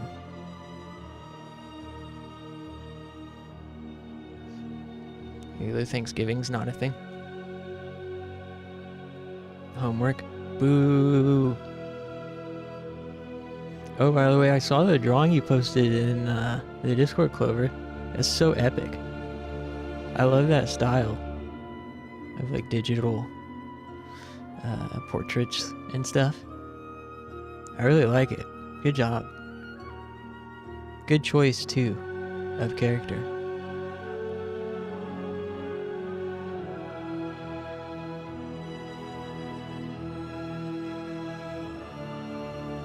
I feel like their proportions and everything are very pleasing to look at.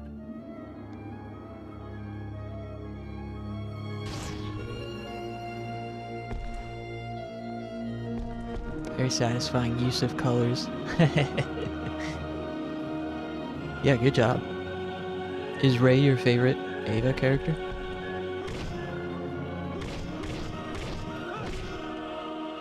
I'm a bit of an Asuka fan myself, but I like Ray too.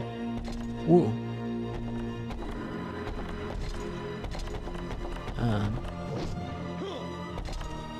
I have these 2 little chibi miniature Ray and Asuka plushies from like a gacha machine.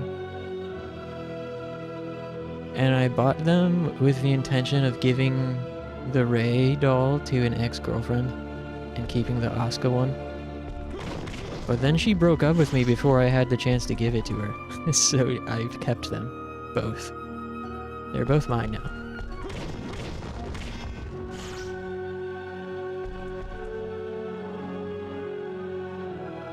Kaworu? Kaworu? Which one's that again? Oh, that kid? I haven't seen any of the stuff that he's in, really. Because I haven't seen any of the movies, I've only seen the TV show. And I seen End of Ava, but it was so long ago that I might as well have not seen it. Because I don't remember it at all. So I've only seen the TV show. I've seen it maybe 3 times. The last time I watched it was a few years ago. I love it. It's so revolutionary. But I just haven't had the motivation to go back and watch the movies. I know the first rebuild is sort of like a kind of like a summary of the TV show, right? And then the second one they add onto the story or something? Or is movie 1, 2, 3 a summary of the TV show but fixed the ending? Because I know they didn't originally intend for the ending of the TV show. He appears in the TV show. There you go. I always talk about how bad my memory is with stories and characters. Ooh, boss time.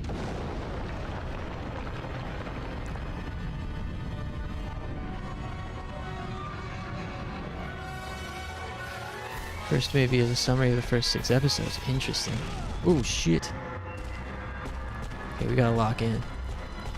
Oh, these Dumb and Dumber. Tweedledum and Tweedledee and their stupid dog. You missed me, loser. Get owned. Get yo-yoed. Oh, shit. I need some tips on how to, like, not take damage. Because blocking apparently didn't work just there. Maybe you can jump over his sword. Maybe you can jump over his slash. Oh, shit. Not like that. Whoa. No, he switched it up on me. I was getting ready for the horizontal swing. I'm just experimenting right now to see if I can jump it. Jump rope.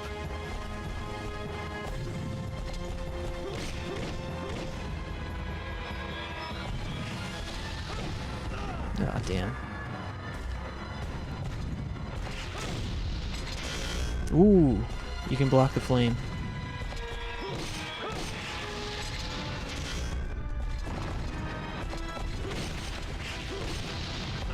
Ooh, damn. Oof. Getting my ass kicked. Badly. Doesn't seem like doing damage to his hand actually damages him. The legend is dead. The legend... I am dead. That's true. That's nice of them to refer to me as the legend. The next movies are pretty different from the anime. I'll watch them someday. Do you have a preference between the TV series versus the movies? I assume the movies are, like, better at this point, although I know a lot of people don't like part 3 or part 4. One of the movies I know a lot of people had problems with.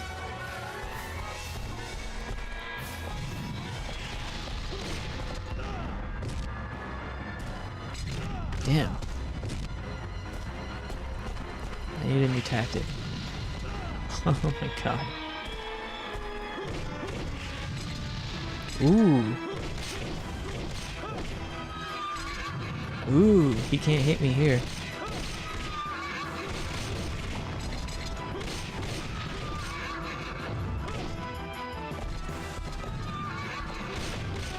Ooh. You just gotta get up close. Uh-oh. Phase 2. Ooh, weird. This is very Japanesey. Flesh monsters appearing out of the stone titans. Oh boy. Oh boy. Oh my god. This is not good. Oh no. My strategy of getting up close is no longer working. And now his sword is on fire. This is getting worse and worse. By the minute. Oh shit. Oh no. We're gonna brute force it. Okay, maybe not. Oh, he's almost dead. Oh man. He's so close. Oh no. Oh, we were so close. Oh man. Okay. I'm getting it. I'm starting to get it.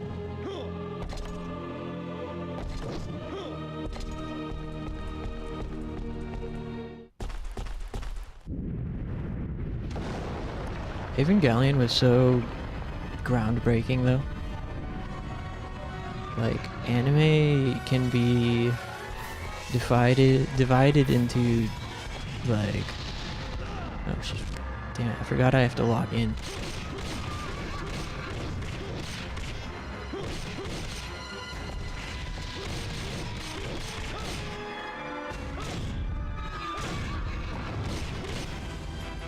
Okay, doing good. Yeah, skip this part. We don't care.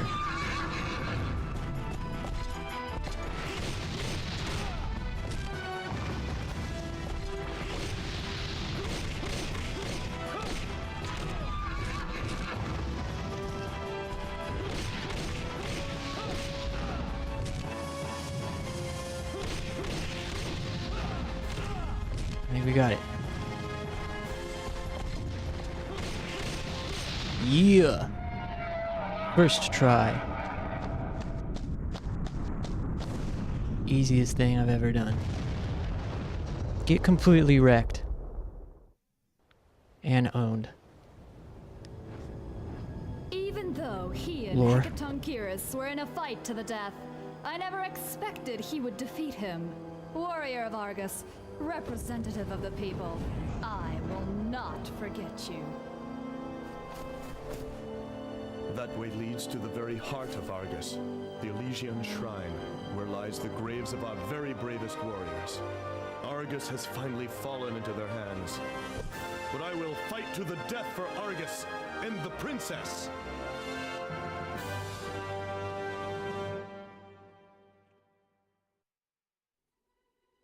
Cool. Wow, it's so nice out here. But we missed a bunch of stuff. Hold on. Wait a minute. We missed something back there. I didn't know I was gonna get teleported away. Oh, man. Oh, man. God. Yeah. Let's make a save state. And... make a separate save file. Ancient tablet. What does that mean? Lore?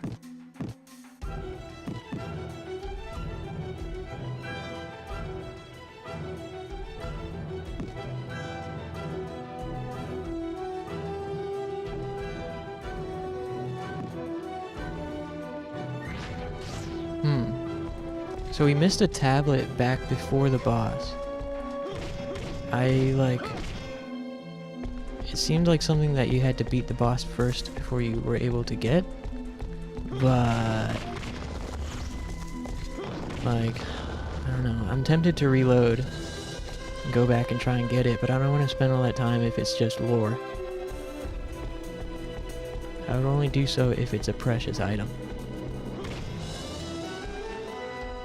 Let's make a separate save, and then just take a peek back at our previous save. TV show has the original story and the full Ava experience, while the movies are more fun to watch. An interesting way to put it. Yeah, I think the first 12 or so episodes or something, when it's Monster of the Week format for the TV show, I get a little bit bored. You know, the fun stuff is when all the trippy shit happens and the emo shit. That's when Ava is really good. When it's just Monster of the Week, it's cool, but it's not I'm not a huge... It doesn't really inspire me, you know? I get a little bored by Monster of the Week format. People argue that you need that to get attached to the characters. And maybe you do, but the first time I watched Ava, I skipped the first 9 episodes or something like that, just about. I watched the first 2, skipped a bunch of episodes, and skipped to episode 12 or something. I don't remember exactly, but you understand.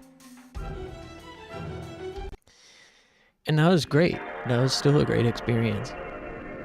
I don't know that I would recommend doing it that way, but I would say that it's not bad to do. Everybody's different. Some people are very sensitive about skipping things, or other people skipping things. Personally, this kind of ties back to the way that I learn, which is jumping around a lot. I have to go to whatever is exciting to me.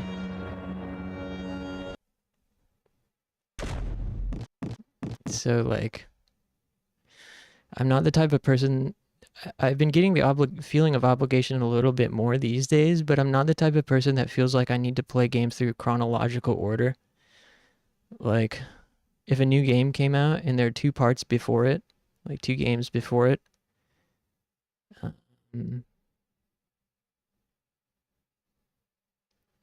Unless it is a very direct tie in the story, like, I don't care. I'll just jump to the new game because that's the one that is interesting to me. I don't want to play through the first 2 games if the gameplay doesn't sound fun to me.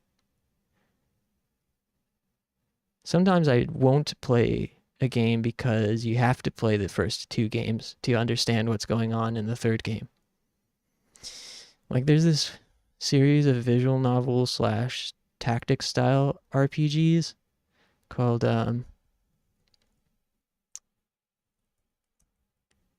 what is it called?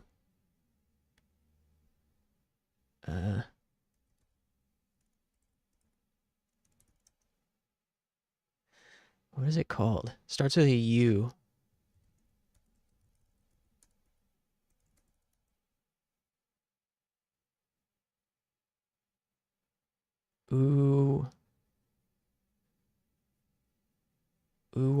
Something.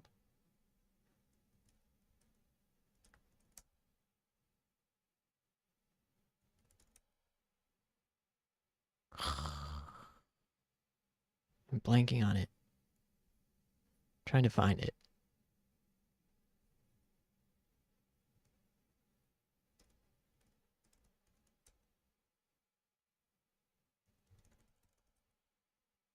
Utawarerumono.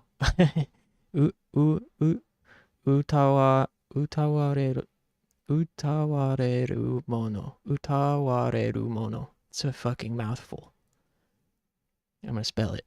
Utawarerumono.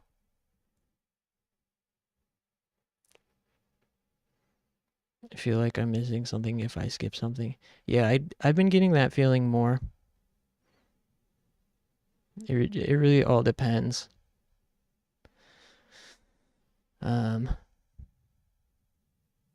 Sometimes I get really bad like anxiety and OCD, especially in video games, about mainly missing content or items. But like, for example, this series, the Utawarerumono games, really it's like part 3 that either part 3 like 2 and 3 people say are like really good, and especially part 3, but it's a direct continuation of the story, so you have to play part 1, and part 1 is just like plainly not as good as the others from what I understand. Like, the gameplay and the story, a lot of it is building, like world building, meeting the characters, and then it really heats up in part 3 especially. But for me, I'm like, I don't have the patience to play through a game that I don't feel like playing just to get to the game that I do feel like playing, especially when I rarely finish games as it is. And these games are kind of long, I think, like 30 hours each. So sometimes I just like, I'm like, well, that's never gonna happen, and resign myself to never playing it. But I think, like, in a lot of other circumstances, if your options are either never playing it or just skipping to the game that you're actually interested in, just skip to the game that you're interested in, is my general opinion. But it's different for everything and everybody.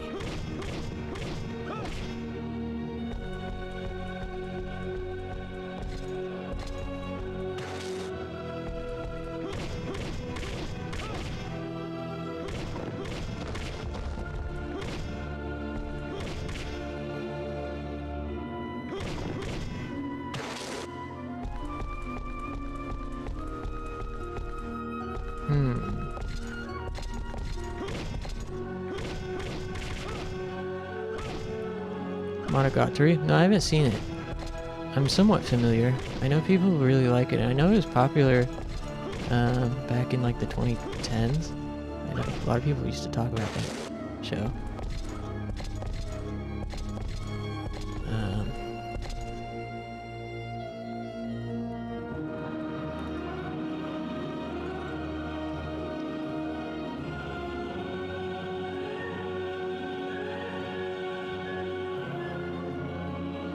I'm giving myself a refresher via Google.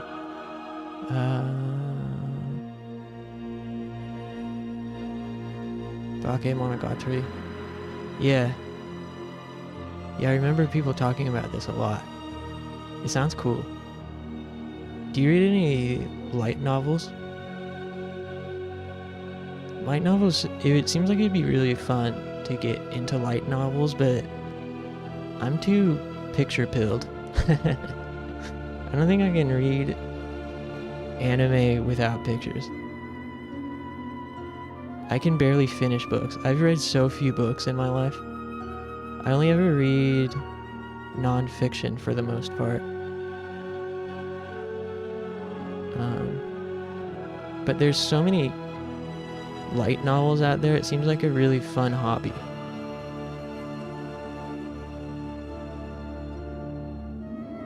It's very long. I'm looking too.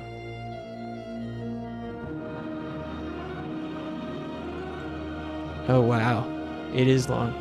Yeah, that's always disheartening for me too. Whenever I see a show that looks interesting to me and then I see it's 50 episodes or more, I'm like, that's another thing that's probably not gonna happen anytime soon for me. I have a really hard time watching shows these days, unless I'm with someone.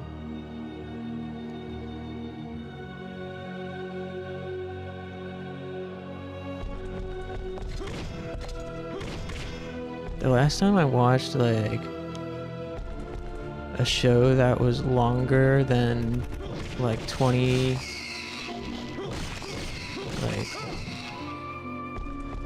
longer than like 24 episodes was My Hero Academia. So my girlfriend made me watch it and I gave it a chance and I got really into it, and we'd watch it like every day for hours at a time, and I think we made it up to, at the time it was the newest season. I don't know which season, but it was probably 100 or some episodes in. That was the last time I watched a show longer than 24 episodes. And the last time I finished an anime on my own,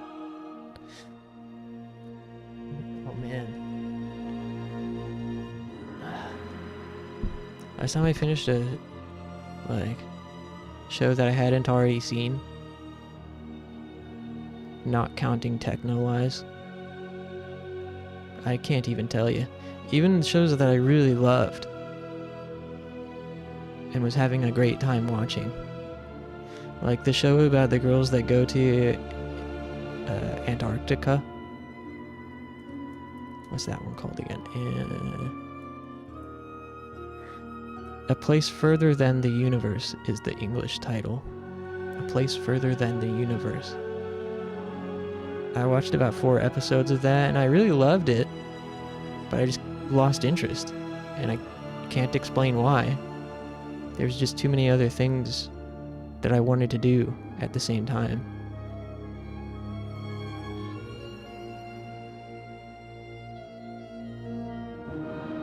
It's like I can't even finish a 13 episode show.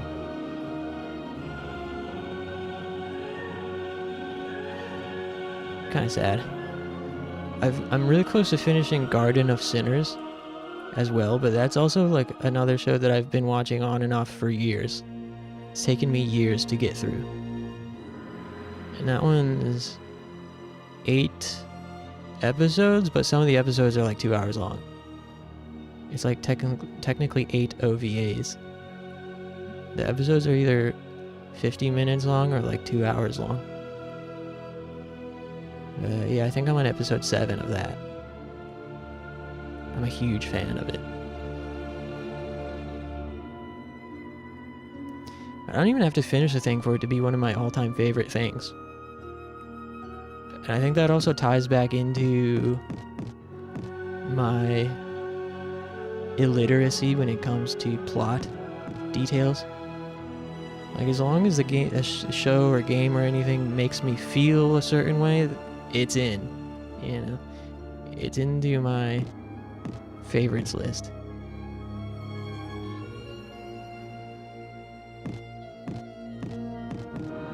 Like, I don't even care how Garden of Sinners ends. All I know is it made me feel hype and moved and sad and everything else. Oh yeah, I was trying to figure out how to get behind this cage. Seems like we might have to come back or something. Or maybe...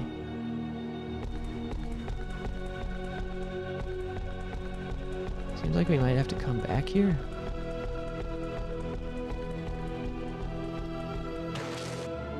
Or I'd have to look up a guide. It's probably not even worth all the time I'm investing currently. Oh, here it is. Damn it.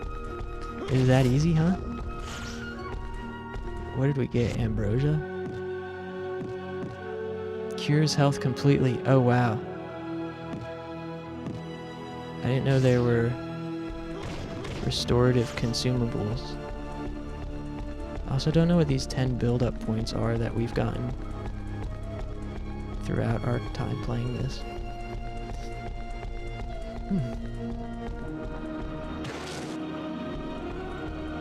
Yeah, I mean, getting really immersed in an anime is one of the best. Hey, there's another one. What the hell?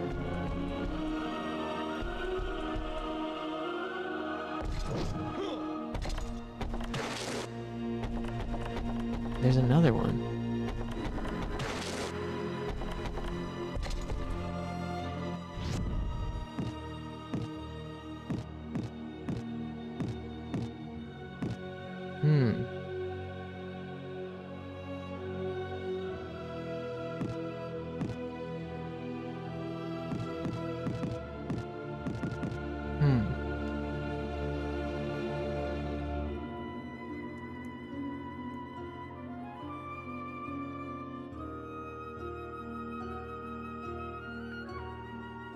Yeah, talk about fear of missing things. I can't continue without knowing how to get that. I don't want to miss it if it's something cool.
I'm looking at a guide.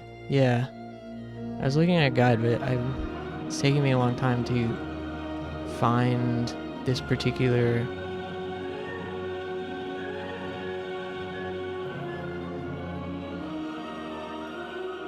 statue.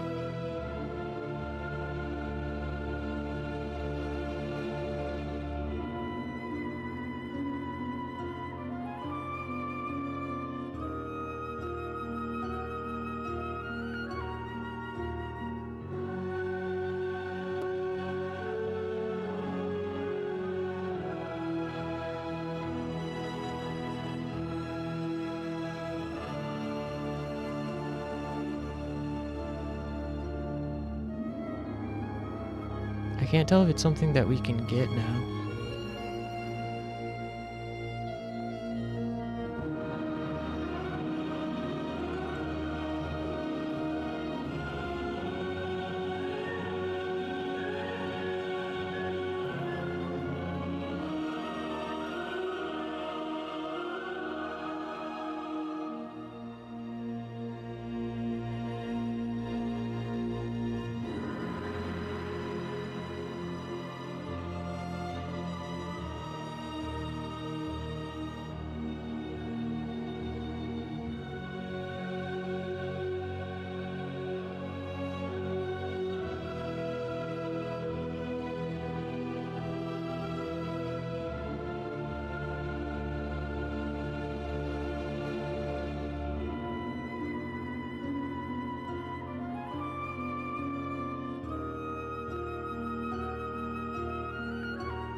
I don't know. Can't tell.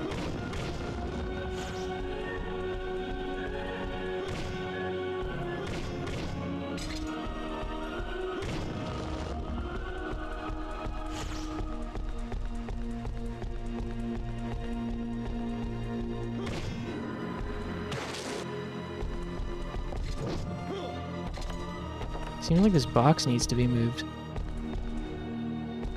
But we must come back here later, right? What is this place called? Colosio?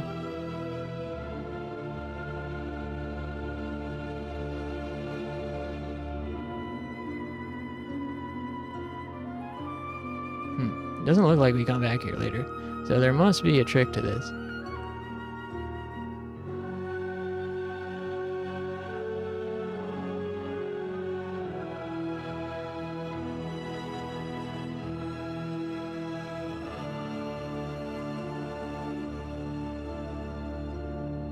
Sorry this is taking so long.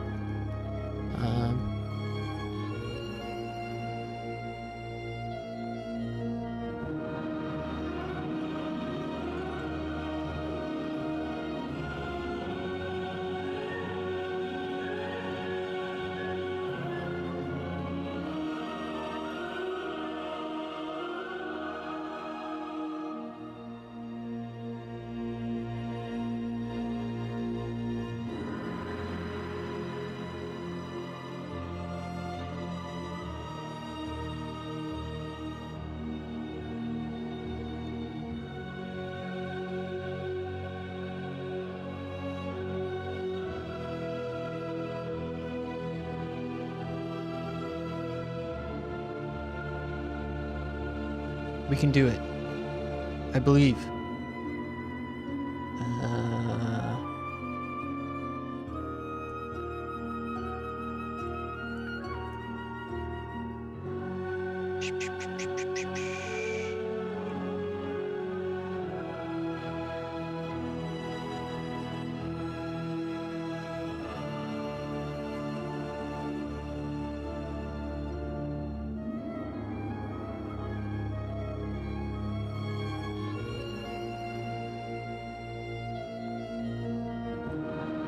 We're on floor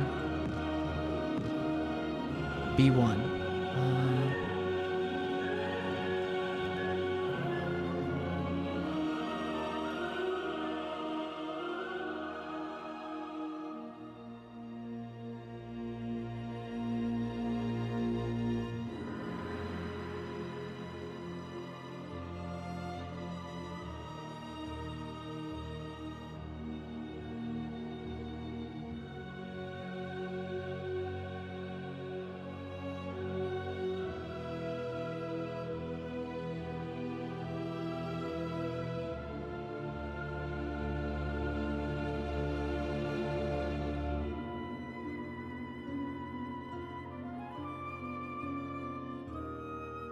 Past the door is a small room with save point and hanging cage.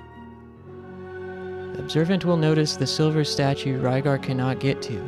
Don't worry about this. Rygar will come back. Oh, fucking... See? I was right. I should have just... I'm gonna learn. This is another good thing about streaming, is it will hopefully break some of my habits about, like, anxiety and missing things. I think the more that I stream, the better I'll get about not worrying about missing things.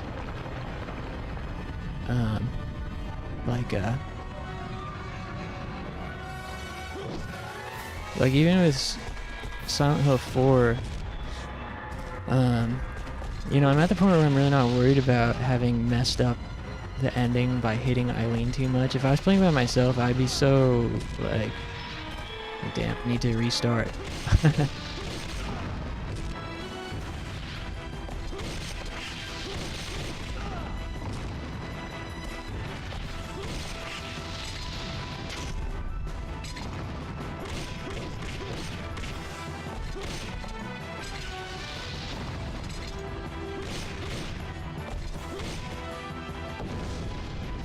But now I'm like, yeah, I don't care anymore.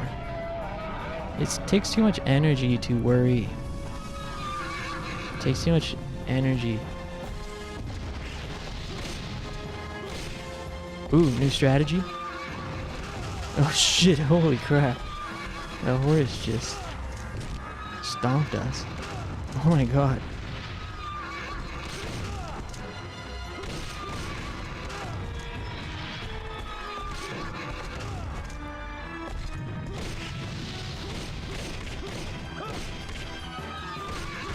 Ooh, first try this time. True first try.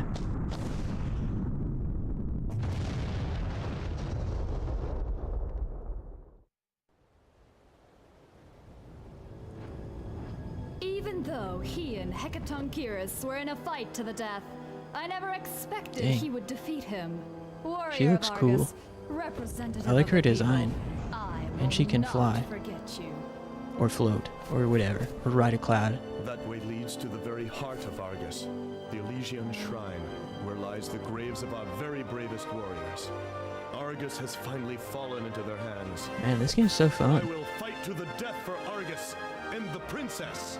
I should probably stop streaming soon, but I want to keep playing.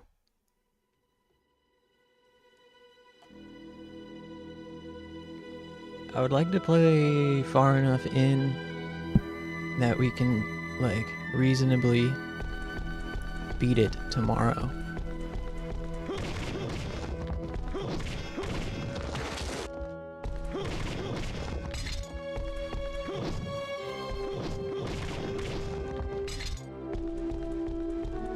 I have a feeling that this game could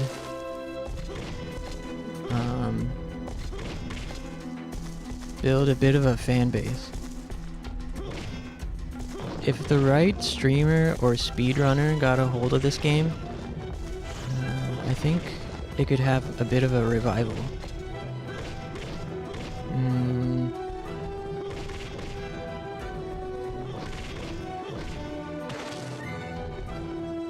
I heard Van Helsing is a game like that, where recently it's become popular to speedrun it and stream it on Twitch. I considered streaming it myself for that reason, but I don't really like the aesthetics of it. Van Helsing game on PS2, it's like a Devil May Cry clone. Yeah, I don't really like the aesthetics.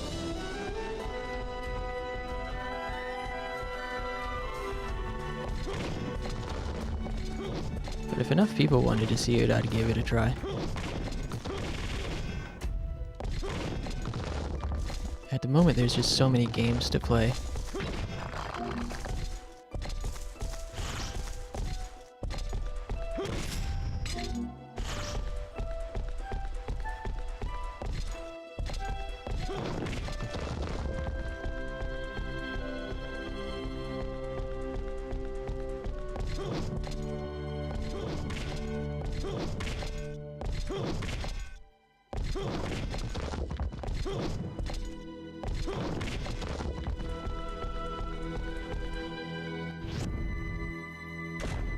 Although I guess I am running out of steam. Oh man.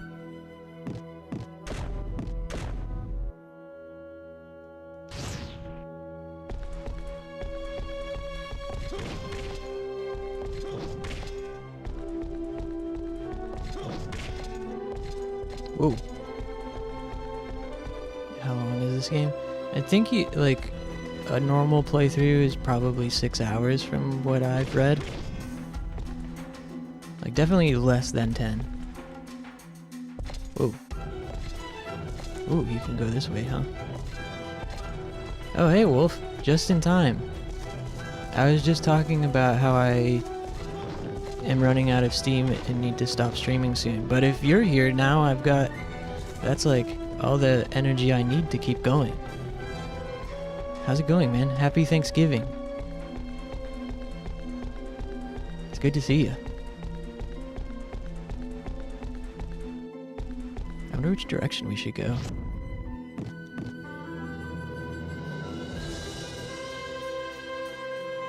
I met a really famous person today, Wolf. At work. Like, totally out of the blue, blindsided. Not even my bosses knew that he was the client.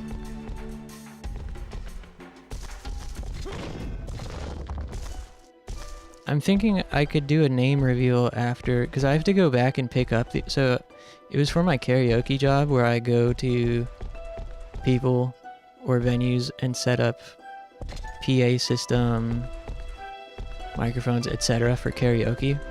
Usually for private parties, birthday parties, wedding parties, office parties.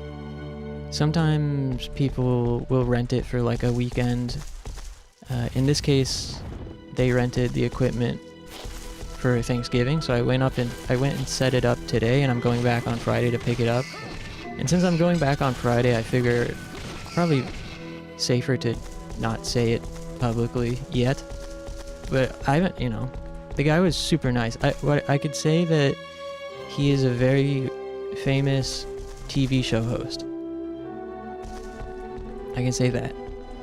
Very famous TV show host. Like, you know him. Probably every American knows him. I could even say late night talk show TV host. He was like super nice and down to earth, and his wife was really nice and down to earth. And I was very surprised they lived in the house that they were using. I know that I'm sure they have multiple properties, right? But the house they were using for Thanksgiving was very modest for his level of celebrity. They didn't have any staff except for one security guard who was outside, like in their shed. There was no gate. It wasn't a gated home. It was on a main road in a suburb. And I didn't even recognize him right away. It wasn't until he introduced himself by his first name that it was like a jolt of lightning. I had never felt starstruck before, and at that moment I wasn't even certain that it was him. But the voice, the face, the name combined, I was like, wait a minute. Is that fucking who I think it is? No, it can't be. But then over time, I couldn't help myself, and I googled, guy's wife, and she came up. Same name, same face, and I was like, it's fucking him. That's the guy. That is who I think it is. It was really surreal. They were very nice, down to earth, very pleasant. They tipped me. Is his first name James? No. That's the only no answer I'm gonna give until Friday. Everything after it's not James is no comment. But it's not, I mean, it probably really doesn't matter at all. You know? Even if I were to say it now. Because it's like, you know, what am I going to get in trouble for? Saying that he's nice? On my Twitch stream where I struggled to reach 3 concurrent viewer average. I can tell you about when I ran into a football star when you were a young man. Oh yeah? Which one? What was that like? I've only ever, like, the only other, like, really big-time celebrity I've seen in person was Ed Sheeran at a sandwich shop in Philadelphia. And then I also did another event for a very famous fashion designer recently. What's her name? Vera Winters? Yeah, Vera, or is that it?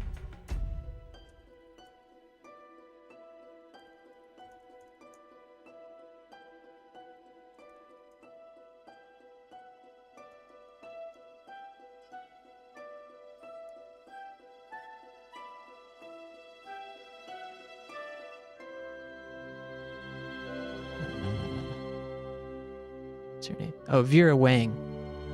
I did an event for Vera Wang one time. And that was a really surreal experience too. I knew that everyone was acting like she's such a huge deal. And when we got hired to come in and help with the event, they didn't tell us who it was for. They're just like, this is very high profile, it's very serious. And then when I got there, it really, like, was no more high class than any other event I had done at a fancy place. It was, like, really not all that fancy looking. But everyone was really fucking treating her like a gigantic celebrity. She's not even that, like... I'd heard the name, but I didn't know what her face looked like. People are so weird. So I did appreciate the guy today being so, like, surprisingly down to earth. That was really, like, pretty neat.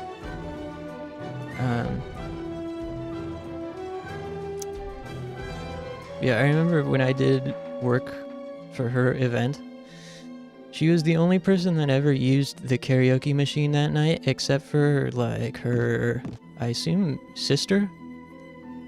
Her sister came in and sang some songs with her daughter. And nobody else was in the room when they did it. And the woman was really nice. She was like, she's like, you looked bored. Like, I wanted to help give you something to do or, like, keep you company or whatever. I was like, that's really nice. And she requested Burt Bacharach. I don't know how you say his last name. I know the guy's music. Burt Bacharach? I don't know how you say it. She requested that. And she was like, very warmly and sweetly, was like, oh, you probably, you know, I know you probably don't know who that is. But she did it in a way that was not patronizing. It was like, I know I'm old. She did it in a way like, I know I'm a grandma. So I know, you know. I know you probably don't know who that is, but do you have any songs by Burt?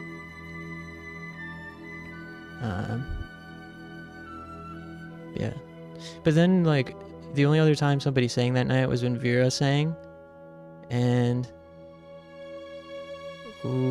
they had asked me to go up and ask her directly if she wanted to sing a song for her birthday. They were like, she's not gonna want to, but please, you know, please go up and ask her. I was like, all right. And so I went up and introduced myself and was like, would you like to sing something? And she politely, you know, introduced herself and then sang. And while she was singing, there were like 6 camera guys taking pictures of her. It was really weird. And everyone was just watching her do it. And then when she got done, everyone left the room.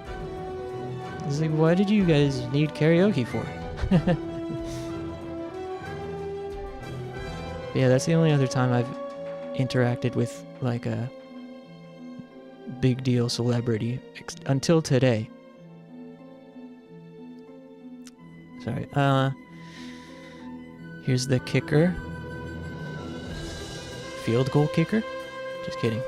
I had absolutely no idea who the football player was, and that was the problem for this. Oh, man. Oh, that sucks.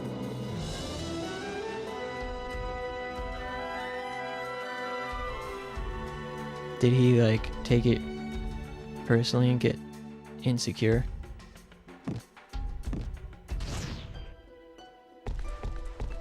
Don't you know who I am? I was working for Blockbuster Video at the time, and he came in, and I treated him just like anyone. He asked me, wait, oh, he really literally asked? Wow, what a loser. Was he like a superstar football player, or just like a pro player?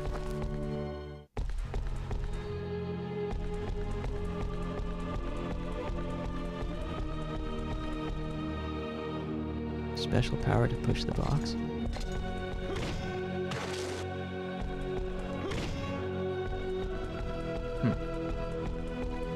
So I guess we don't come down here yet.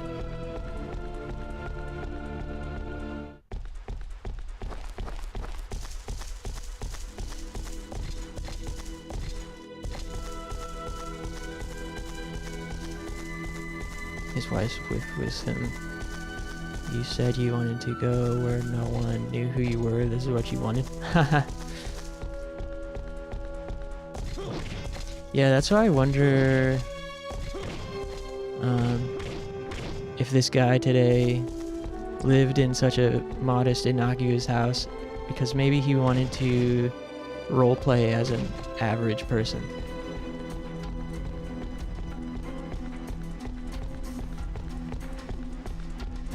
I'm sure he gets immediately recognized going on the street of a big city. But out in the suburbs where I was, he totally blended in.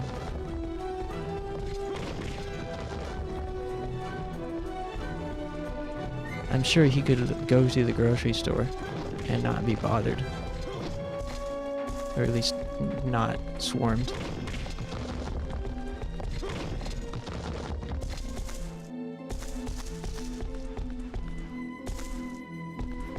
He says,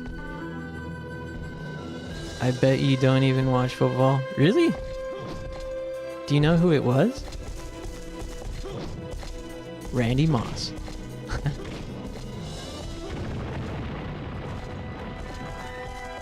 Oh, you can break the feet.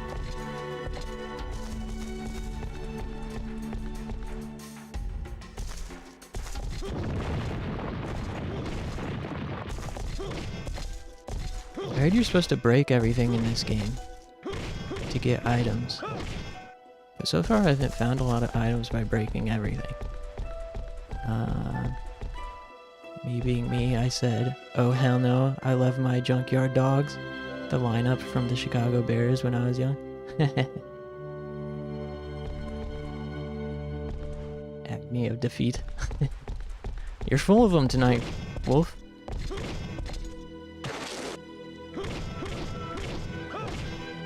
See, this is why we need you in chat. Nobody else is as good at coming up with puns. Or, you also always have a lot of stories to tell, which is cool. And it's always interesting to listen to.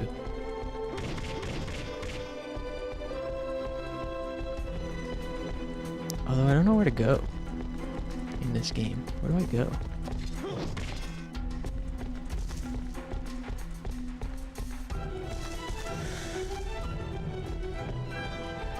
I'm an uncle, I have access to dad jokes. I gotta get on your level. I'm an uncle now too, you know. Well, actually I've been an uncle for many years at this point. I don't really feel like one though.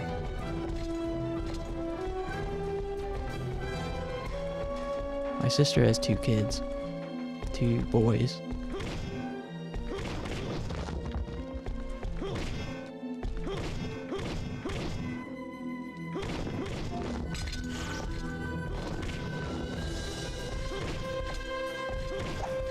Ooh, what the hell? Who invited you?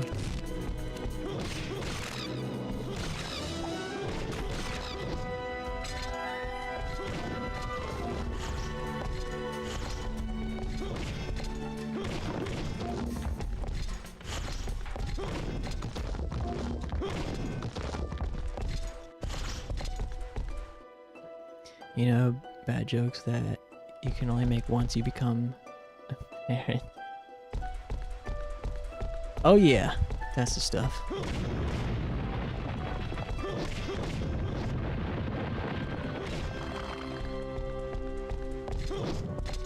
Nice swinging. Yeah, thanks, man. This game's very God of War-esque, but this came out years before God of War 1 on PlayStation 2.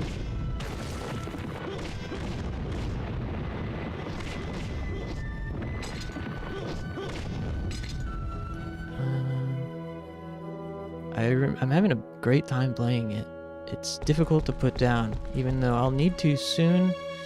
But at the same time, this is what I wanted. I was looking forward to today because with tomorrow being Thanksgiving and all, I don't have to worry about waking up. And that's one of my favorite things in the world, is to not, you know, to be able to sleep in. Hey, it's good hanging out, Clover. Good luck with your homework tomorrow. Hopefully see you in chat. Take it easy.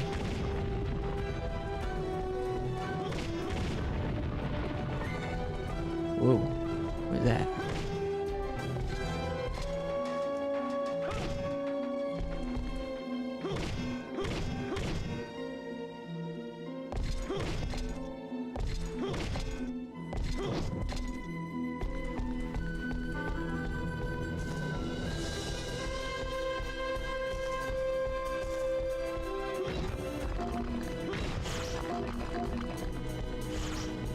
Yeah, I'll hop on soon. Maybe next save point, but for now, just trying to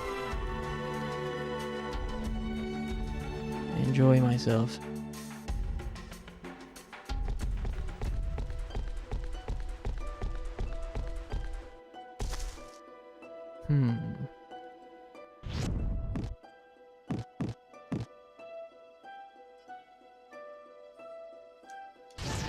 Keep exploring this way first.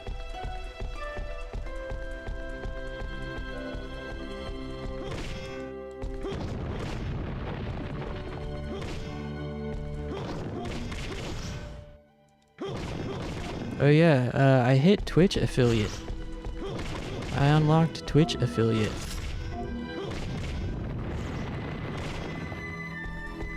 So this weekend I want to take some time to set up custom emotes and things.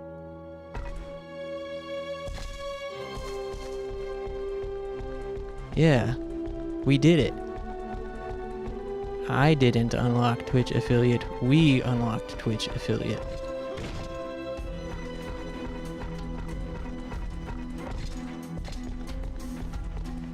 You'll be able to subscribe. Yeah, I think I have to like set something up first though. I have to set it up, which I haven't had time to do yet. We just got it yesterday. Yeah. Yeah, it's pretty awesome. I'm very proud of us.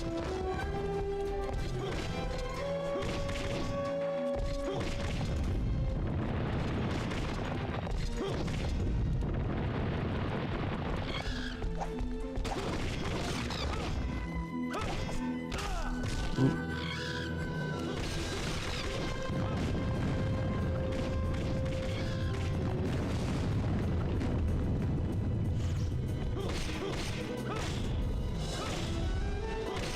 Yeah, I couldn't have done it without you guys, obviously. The main thing was getting the average concurrent viewership of 3 people. That was the hardest part.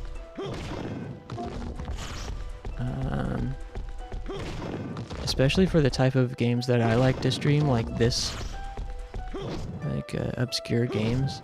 It can be difficult to it can be difficult for people to find you sometimes. But Silent Hill helped a lot. People love Silent Hill. And I've been really liking it too.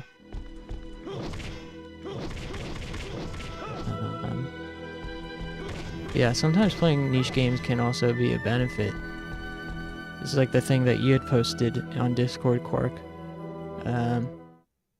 about streaming popular games at times when less people are playing them. It kind of applies to some of the niche games that I've played in the past, where it's like so few people stream this game that when somebody does, the people that are interested in that game are automatically encouraged to watch your channel. Like a game like this, RYGAR, I think it only has something like 39 people who follow the category, or maybe like 200 people that follow the category. Or then in the past, like Boojin Guy or Gungrave, games I'd streamed in the past, people found me through those, from streaming those games, because so few people play them. I had more than one stranger for each of those games come into my chat and be like, wow, I'm surprised someone's playing this. I got notification that someone was streaming it. So, yeah.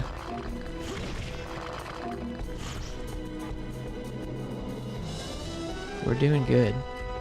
I do think it's about time for me to hop off though, so I'm gonna save here and pick this back up tomorrow.